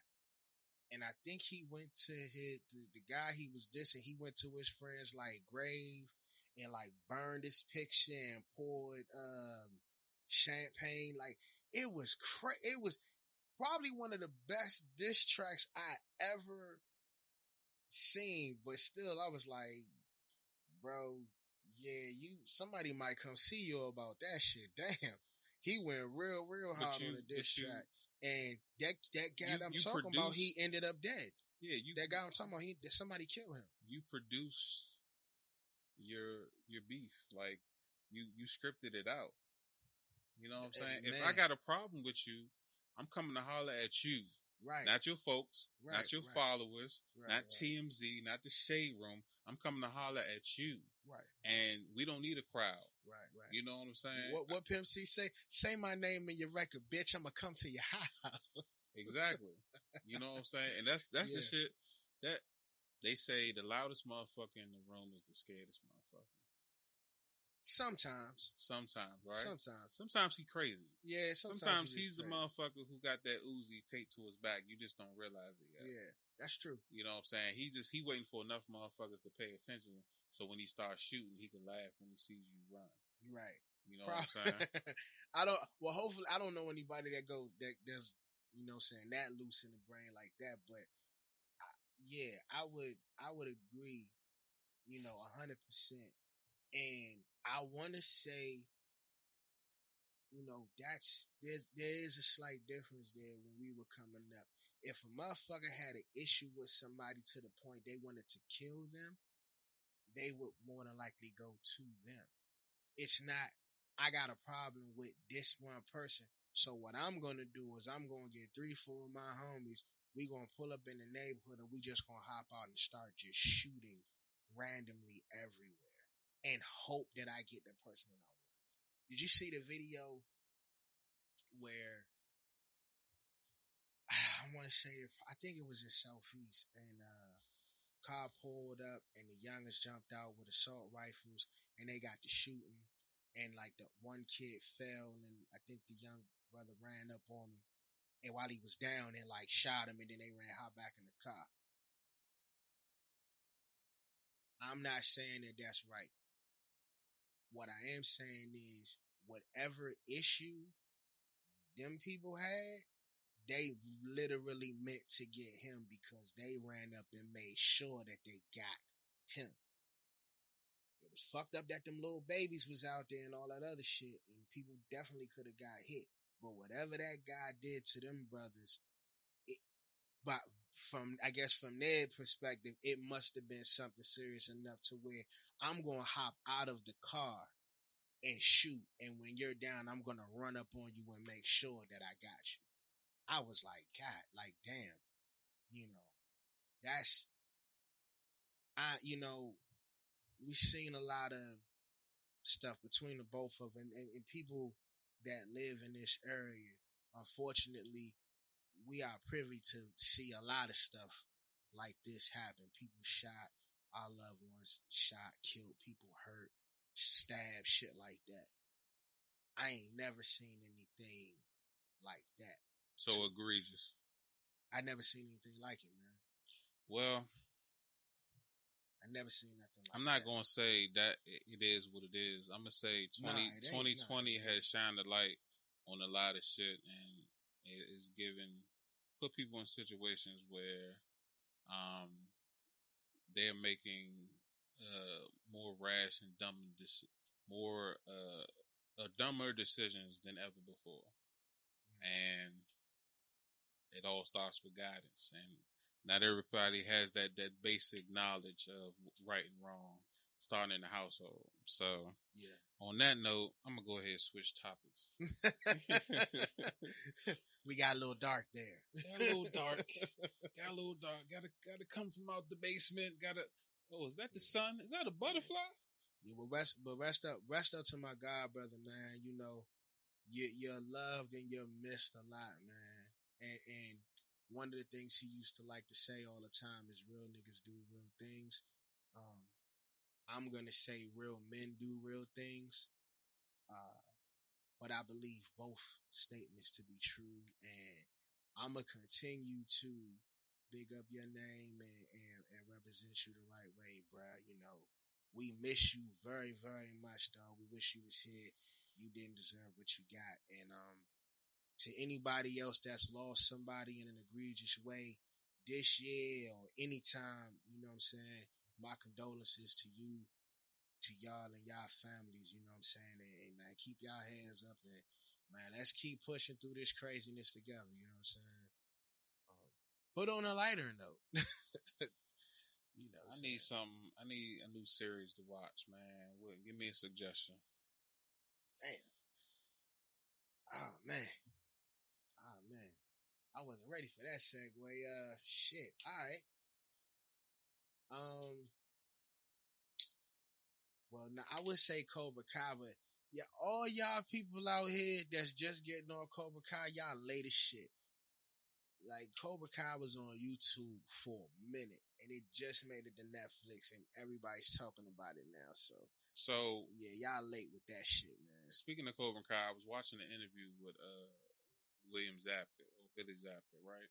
Okay. The nigga who plays Johnny Lawrence. Okay.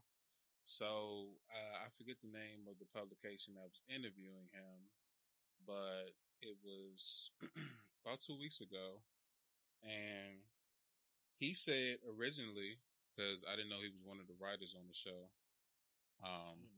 or at least one of the co-creators, that they pitched the original idea to Netflix, and Netflix was going to buy it, but YouTube gave them a better offer, right, on an exclusivity deal. Mm-hmm. So when they started focusing more on their own original content, opposed to stuff that they was like buying and leasing, Netflix hopped on the opportunity when they didn't pick them up for the third season. So now Netflix, is running that production. And, if they, I'm not saying everything that they put out is gold, but they don't take too many L's. Nah, Netflix, and they got the backing to do it.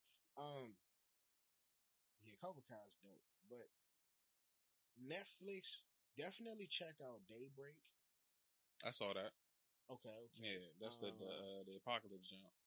Yeah, and if you like Lucifer, or if you've seen Lucifer, I told you about Lucifer.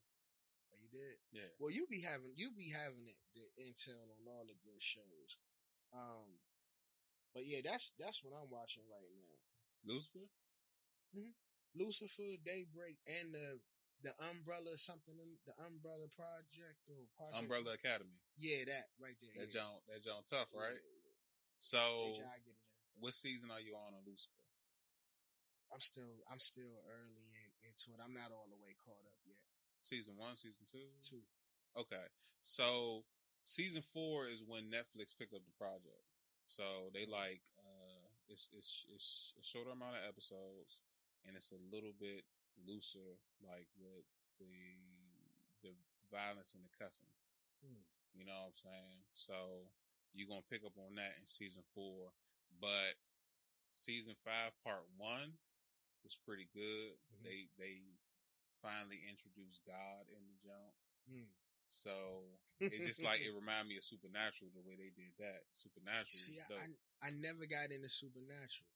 Supernatural has 15 seasons. I think they're finishing the 15th season right now, if I'm not mistaken.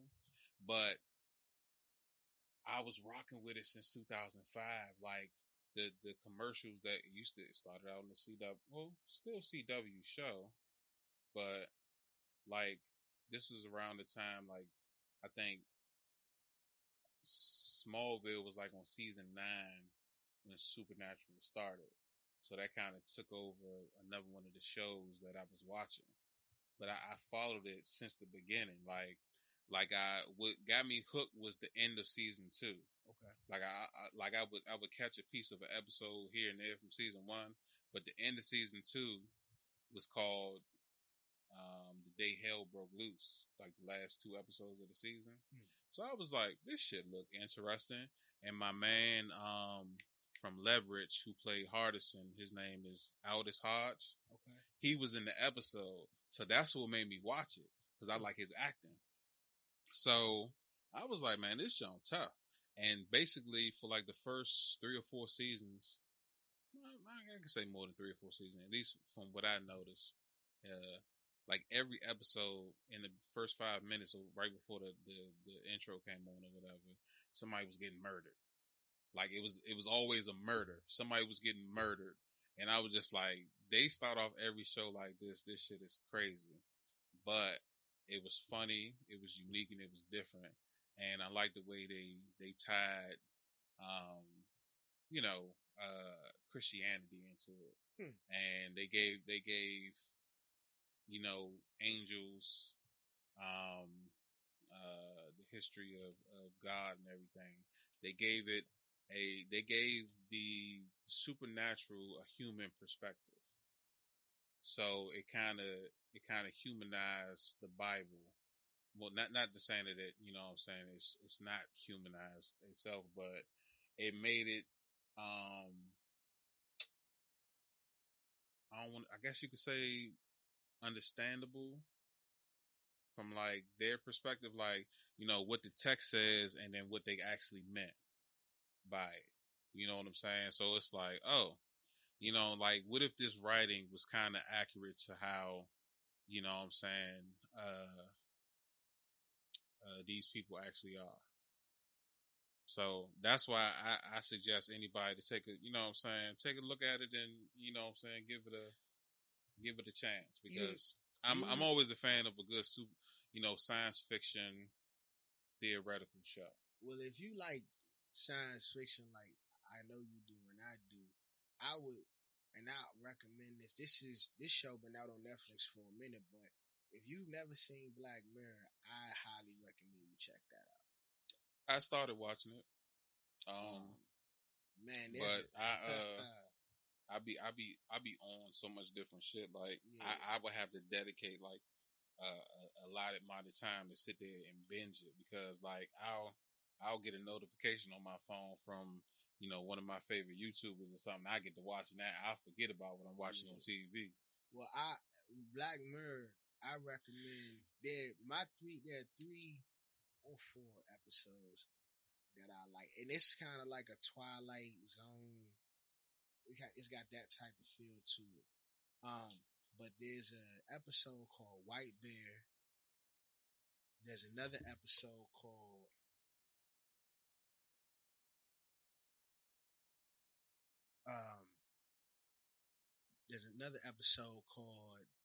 Black Museum, and then there's an episode.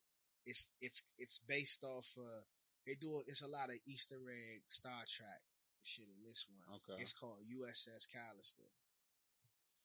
Bro, when I tell you the plot twist that exist in those episodes are some of the best plot twists I've ever seen on a show. I mean that shit, bro. Especially that USS Callister joint. You ever check out the 100? You told me about that, but I haven't had a chance to watch it. Okay, so the 100 is The Walking Dead without zombies. Damn. Okay. I like Walking Dead, so that'll work. That's a simple explanation for that. Yeah. Depending on if people require the zombie element for a show, true Walking Dead fans, that's how I would describe the 100. Basically about survival, but in the future standpoint. So I don't know, man. I'm always looking for new content to consume and the next new wave, man. Hey, listen, you more in tune with it than I am. Remember, all the shows I've watched, it was off the strength of you. Like, I still to this day am a huge fan of Psych because you put me onto that shit. Oh, you know that they came out with the second movie and it's on like Peacock? The fuck is a Peacock? Yeah, I think it's an Apple or a station. Like the movie, I think the movie came out. I've heard of that shit. Yeah, it's like called Lassiter or something. You ever heard of this shit called Quibi? Yeah, it's a streaming app. I think it's based out of Australia.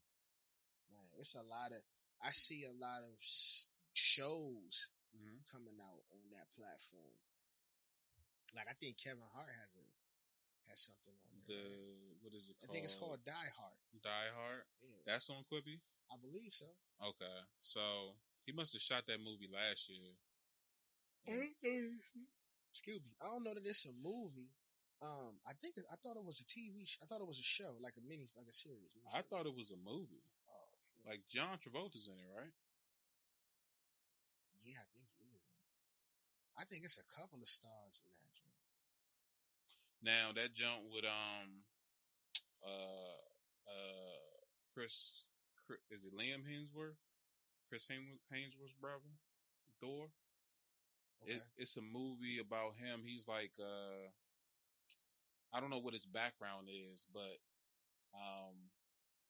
it's like a survival movie. I guess somebody made him an offer or put him in a position where for 24 hours, every hour that he survived, he gets $1 million, and this nigga's trying to kill him. Nah, I ain't seen that. Yeah, it's on Quibi. That junk, I seen the trailer for it. That junk looked tight. Like literally, he was sitting at the table and he was like saying, "When does the clock start?" He was like, "Oh, the clock starts now." And like the next, I think it was like headlights coming towards the restaurant where they was sitting there talking or something. Oh, shit. This nigga running, avoiding like bullets and shit. That shit looked tight, bro. I was like, I might get Quibi just to watch that one particular. That's how it happens though. You see one junk, you know it's only on this platform. Now you got a whole new subscription on top of all your other subscription because of this one show. Because you mess around and find out, you might find your new favorite series on this platform. You know what I'm saying? That should be the goal. You know, my whole thing a few years ago was I'm trying to come up with the next app. I might need to come up with a new platform. Yeah. You know what I'm saying? I want to be like Bezos and just acquire other companies. You know what I'm saying? He done bought, my man, Mark Zuckerberg, he done bought Instagram, WhatsApp. I think he's trying to acquire Twitter and a couple other things. You know what I'm saying? Monopolize the game, basically. I don't know. My whole thing is, I'm getting tired, like most people, of trying to get a seat at someone else's table. I want to make my own table. You know, that's how I feel about, you know, like with the brand and everything, with the clothing and stuff like that. It's getting to the point now where it's like I want to, you know, wear my own shit, create and design my own stuff. For nothing else, I'm just tired of lacing other people's pockets with money, wearing, you know what I'm saying, other people's clothes when I could just do my own. A part of that comes from, you know what I'm saying, the homie Nita. Shout out to Nita. Shout out to Influence always. You know, that's my folks, good peoples. Makes great, you know, clothes, everything. She really was the one that, you know, put the thought in my mind to like make and create my own stuff. I mean, everything. So I feel you on that, man. I'd rather own it and have it for myself than to just be, you know, oh, I'm gonna go over here and I'm gonna spend $100, $200 on these outfits or these clothes when I can easily just make and create my own shit. I could grab a pair of sweatpants and throw my own brand, my own logo on the shit. Like, it makes sense. And if nobody else like it, who gives a fuck? It's yours. You know what I'm saying? Yeah. You know, you make it for you. You know what I'm saying? So, yeah. And then also whatever else you have to do to occupy your time and, you know what I'm saying? So you're not caught up in all of the craziness that's going on out here right now. You know? I definitely stay out the way, man. I got me a 9 to 5 that I really can't stand. And I'm trying my best not to put nobody through no drywall. So, you know, actually, I got a call from, Hers Food. Yeah, what they say? They, I'm supposed to be, I had an over the phone interview. And if I get an email from them next week, I'll have an in-person interview and hopefully I'll be able to say goodbye to my current employment. So real quick, while we talking about, you know, congratulations in advance, by the way. I know you'll get it. Please tell the people about the Cisco shit. Oh my God, Tell them about the Cisco shit. nigga. That was, yeah, that was bad. Okay, so I can't be the only person out there who hasn't in their past. Maybe it might just be me. I don't know. That received a random call from a recruiter or what seems like a job opportunity. So I've been filling out hella apps, sending out resumes and shit. And my resume has my phone number on it. And I get a random text from a 1-800 number that says that um, they are a talent recruiter for Cisco Technologies. And they have a job opportunity and they wanted me to reply if I'm interested in the position. And I'm like, I'm looking up Cisco. I'm like, I know that we use their phones, but, let me see, the legitimacy behind this. And I'm like, number coincides with this number that I'm being texted from in a way. So I reply yes. So I have back and forth with this talent recruiter, and he tells me that I need to speak to the interviewing manager via Hangouts, the Hangouts app. And I'm like, I don't see why he didn't just call me, but whatever. And the thing is, though, I don't even think Hangouts exist anymore. Like, that's not a Google Hangouts is not even like a platform that you. Yeah, I think I remember years ago it like automatically coming on the phone, but like I had to download the app. So I was like, hey, it's 2020 and I've had interviews via Zoom, which was very different for me. So Right. I was like, maybe this is something different. So, and I'm just thinking I'm making a contact, you know what I'm saying? And I'm like, even still, he could have emailed me like most people do. But I'm like, maybe Cisco different.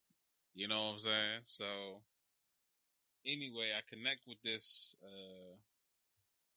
interviewing manager, and um, he let me know his name, Frankie K or some shit like that, Frankie K Thomas or something. I don't know.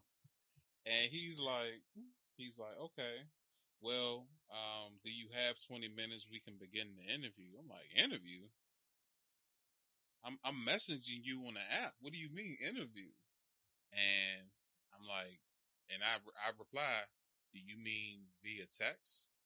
And he's giving me this whole spiel about his 2020. This is a new interviewing style, and I hope you can conform to it. I'm like, all right. So he proceeds to interview me 2 questions at a time. I answer the questions. At the end of the questions, I put done to let him know that I'm finished. And he's on autopilot with these answers. Like, I mean, with the questions in response, like he's not even reading them. At least it seemed like that way to me. He's just replying. So,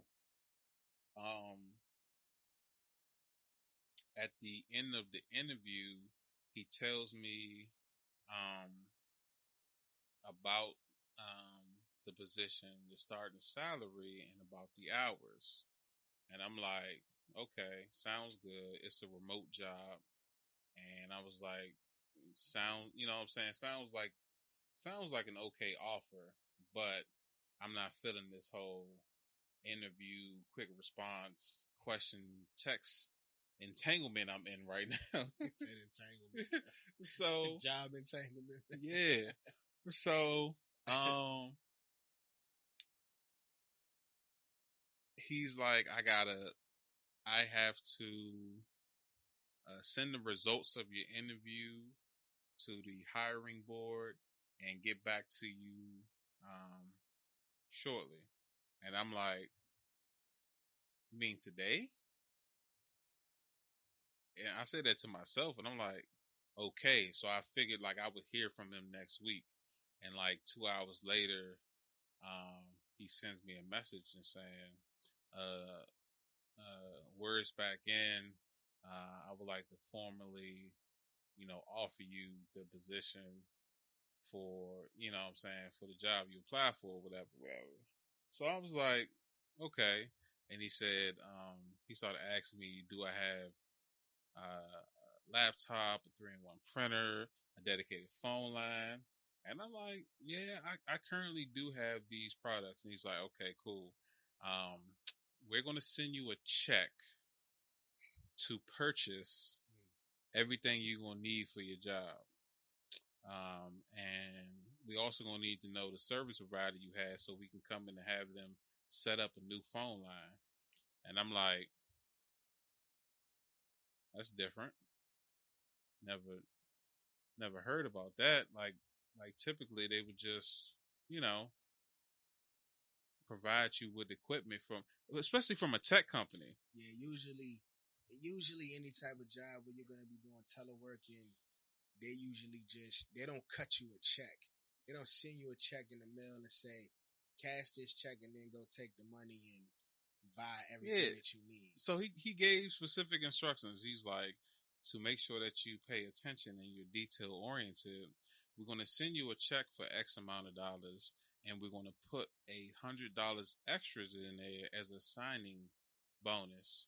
And we want you to remove that from the original amount and then show us a copy of your bank statement that shows that you deposited into your account. And I'm like, what? How much was the check for? It was like 2,200 or something like that. Yeah. They wanted me to get a desk, a chair, actual dedicated landline, I guess a headset, and a MacBook or whatever.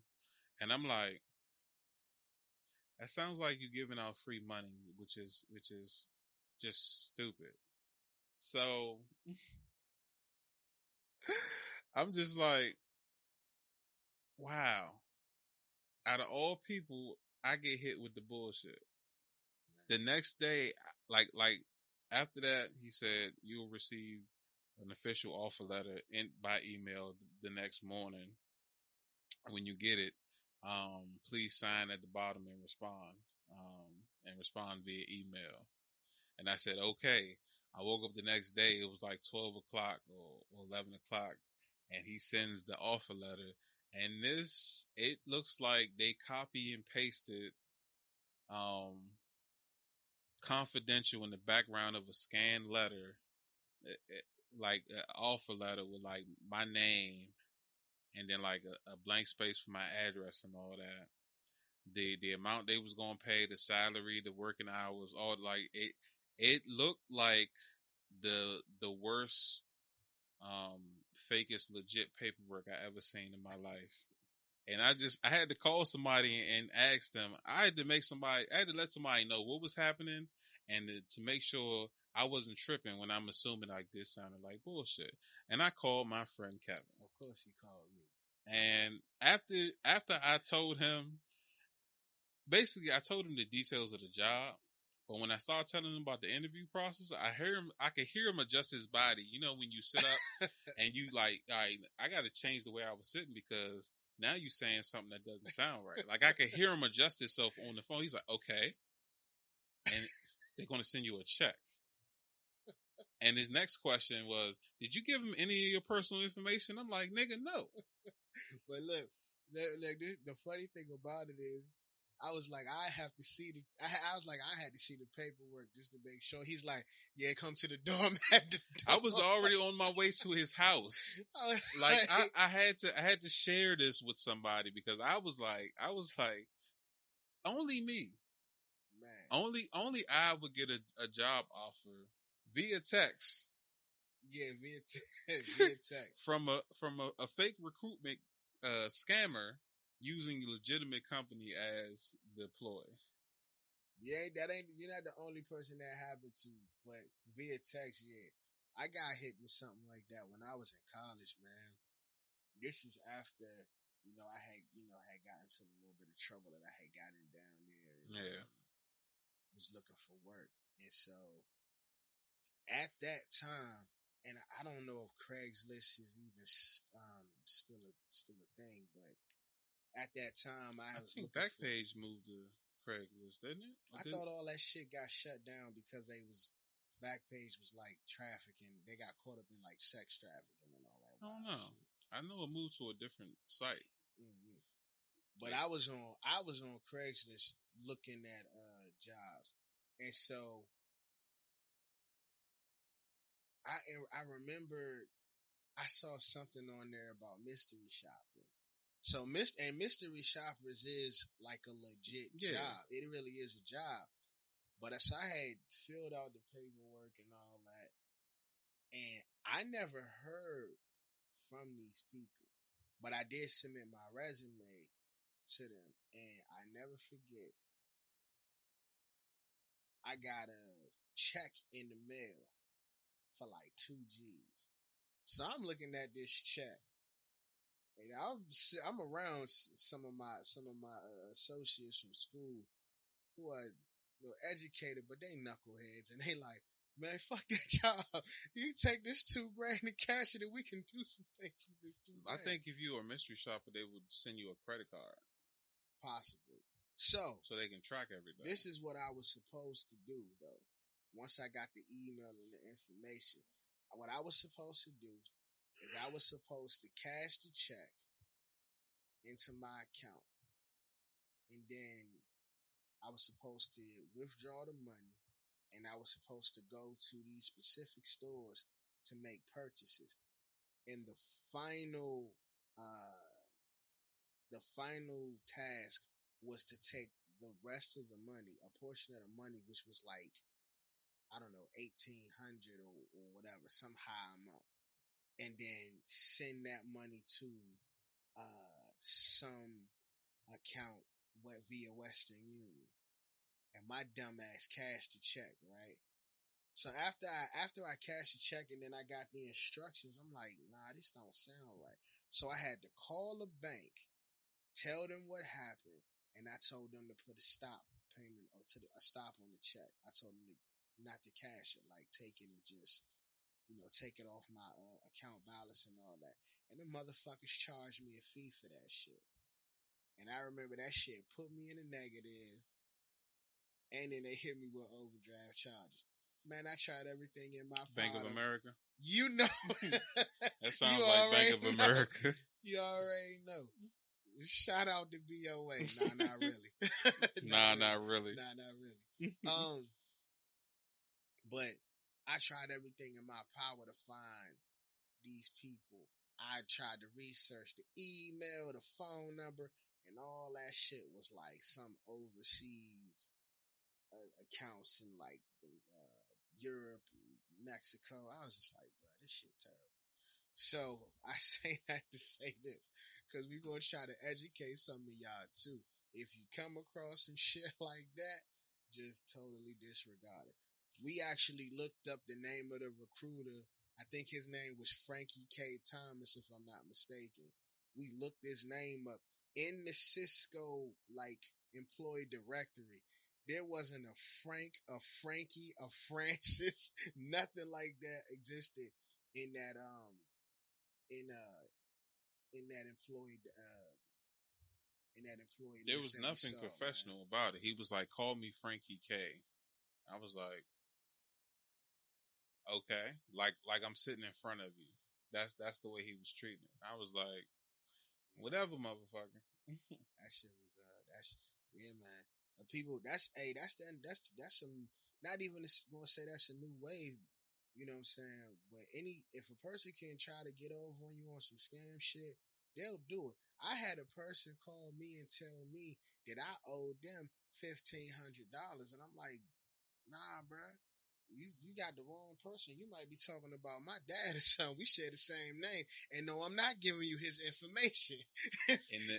in the words of my man Craig Smith, you can't get it from me, get it from God. Yeah. and that dude, you know what he said to me on the phone? He said, is it because you're not working is the reason you can't make the payment? I said, no, I can't make the payment because I never got the shit from you in the first place. He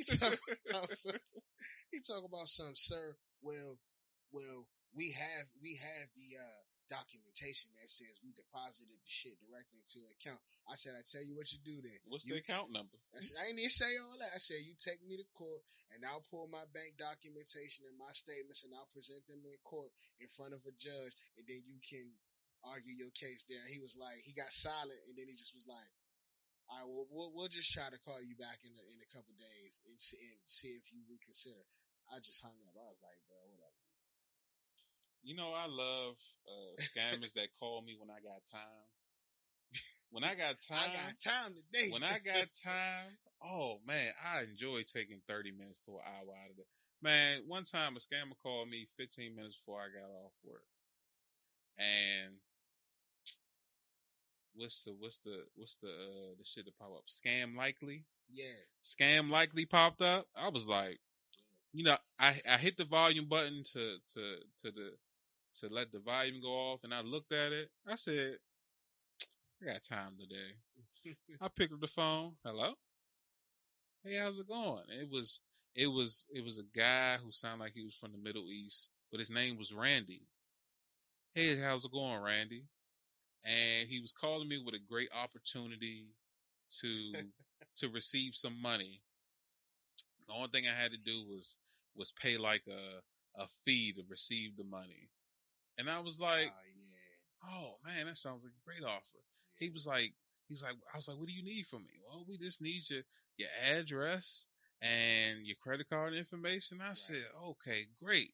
So I gave him the address to FedEx Field, and I was just making up bank card numbers and shit. Like I was like, "Are you ready?" All right, and I was like, the numbers 7982345692, and I was just saying shit, and the expiration date was like 9901 and shit like that, and he was just taking this shit down and entering the system, and I was like, it didn't go through.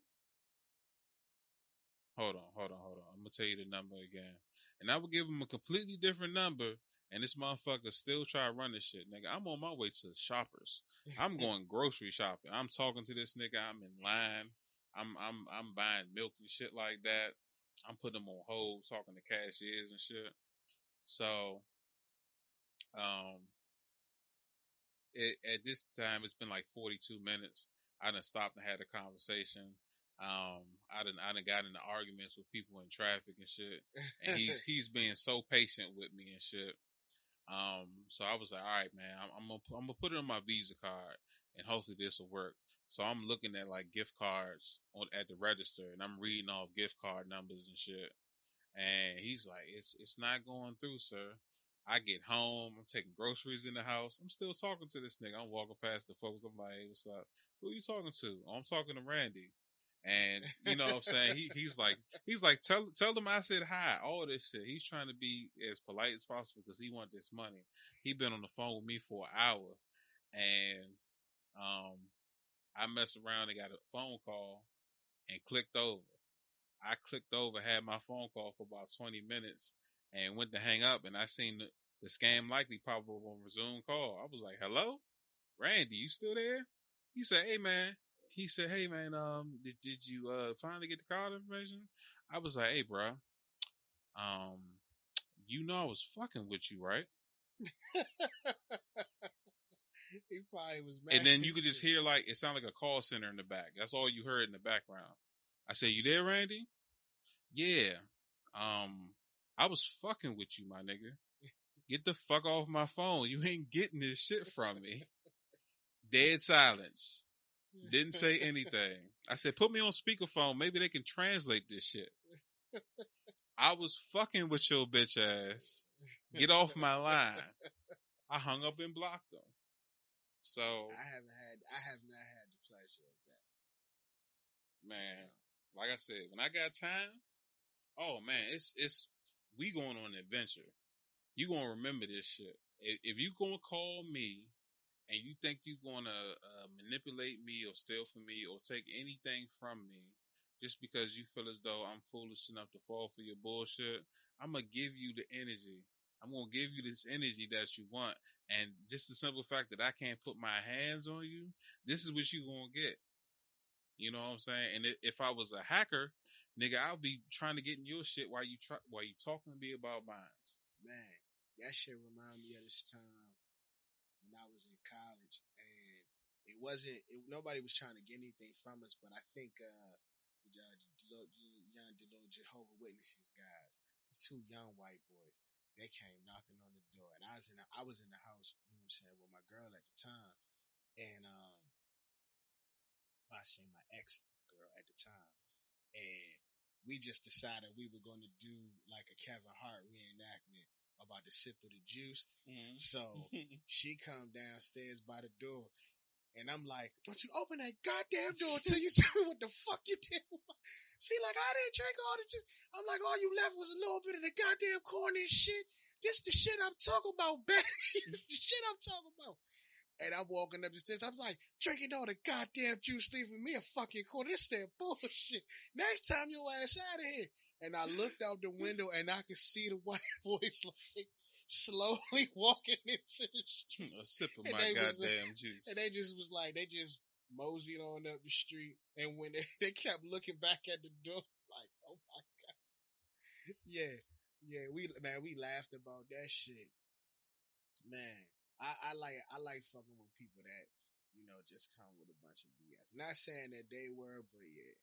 Like, I remember one time I was trying to get, like, my own account set up on T-Mobile. And at the time, I was drunk. I was drunk as shit. I was super drunk.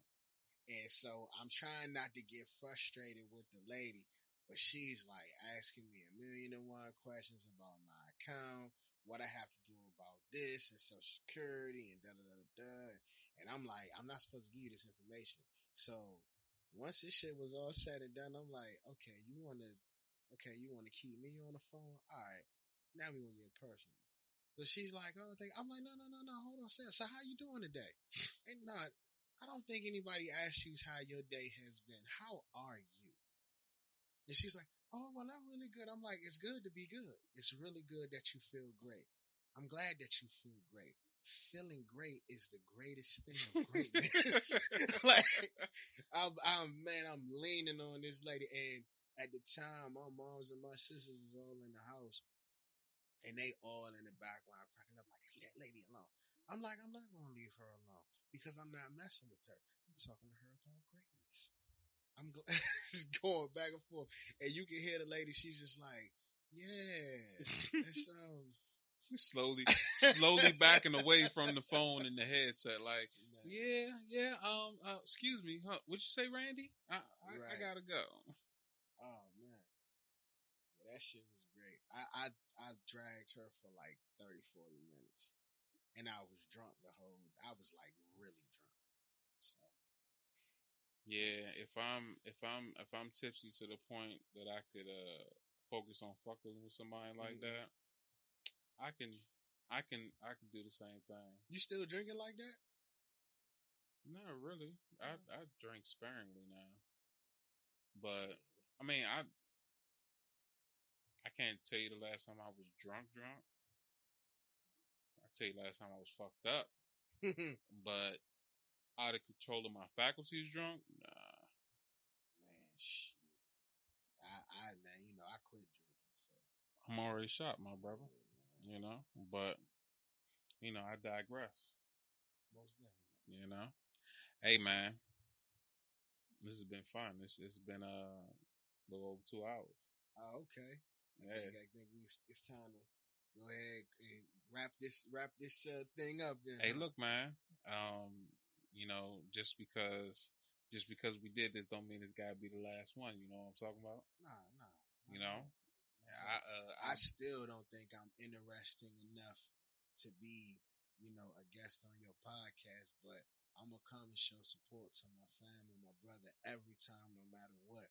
So I hope that people gravitate, you know what I'm saying, to this episode and You know what I'm saying? They fuck with the energy and the chemistry and just the overall platform, man. I wish you nothing but success. You know what I'm saying? Straight like that. I appreciate it, man. I know people that wouldn't piss on me if I was on fire. You know what I'm saying? But technically, I wouldn't want you to piss on me. I would want you to, get some water. I might say it had to be a bucket of water somewhere we could. Not a bucket. I wouldn't want a stagnant bucket of water. I don't know. It could look like water. It could be ethyl alcohol. You know what I'm saying? It could be kerosene. It could be really clear piss. I would say that the likelihood that there would It could be dirty mop water. Kerosene in a standing bucket just around while you're on fire is unlikely. But then again, strange shit do be happening to you. Exactly. So a bucket of kerosene just there while you're burning. And the bad part about it is I would probably be the one to pick it up, not realize it's kerosene and throw it on you. It would probably be me. Out of all people that would, spontaneously catch on fire or something like that, or like, having to stand too close to a grill apparently for some reason. Somebody would find a standalone bucket of clear liquid and decide to use that, and it just so happened it'll be the thing that causes me more harm than good. Yeah, that's funny you said stand by and grill and get burnt, because I have a very random story about something like that happened to me when I was 5. But since we're out of time, we'll touch bases on that. We'll put a pin in that. Yeah, we'll touch bases on that. If and when you invite me back to the show. Oh, you definitely coming back. I'm pretty sure that you gotta try to get Bird in here with me too, man. We get to talking about some crazy neighborhood stories and some shit like that. Yeah, random ass, wild, stupid shit. I'm going to get it together, man. I'm going to, get a bigger setup. My goal is Landover Legend Studios. You feel me? Hey, listen, what's understood ain't got to be explained, man. You'll do it. You'll get it done. Yeah, man. This is just, you're already doing it. You just,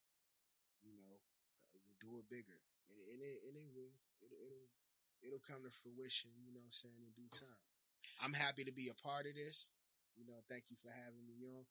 And to the masses, don't drag me too bad. I try to be as interested, help my boy out. So they're gonna drag me too bad. They're gonna drag me for having you on here if that's the case. So you can't feel bad. So either way, I appreciate you for stopping by. Man, always. It was a enlightful conversation, and as usual, you know what I'm saying, it's always a blessing. It's always a pleasure to see you, my nigga. Always. You know what I'm saying? I would, it's not going to be one of these type of things where, at the end of the journey, they like, where can people locate you and follow you at? I ain't telling you motherfuckers nothing. Don't you come looking for me at all. hit my inbox. I got you. I got screenshots and everything. Man, don't you look. So you random people come, I'm going to block your ass. I promise you. Man, I want to say thank you to my guests and thank you to the audience. You can check this podcast out on Anchor Radio, Spotify, Pocket Cast, Breaker, Radio Public, and Google Podcasts, Apple Music coming soon. You can also find this podcast at YouTube at I Can't Make This Up Podcast. I'm on Twitter, I Can't Make This Up Podcast. Instagram, I Can't Make This Up PC. On Facebook, you can find me at Landover Presents I Can't Make This Up Podcast. I am your host, the Landover Legend, aka Big T, signing off. And please like, share, and subscribe on all platforms, man. I want to get my viewership up. I want to build this audience, man. I want to see what I can do. You know what I'm saying? So, do all that stuff. And, hit me up. Give me some comments. Give me some likes. Give me some feels. I want some responses, positive and negative. I'll block the negative. I'll take it as constructive criticism, but I'm going to block you after I get it, and I'm going to post the positive. Oh, man. Peace and love, y'all. Yeah, peace out.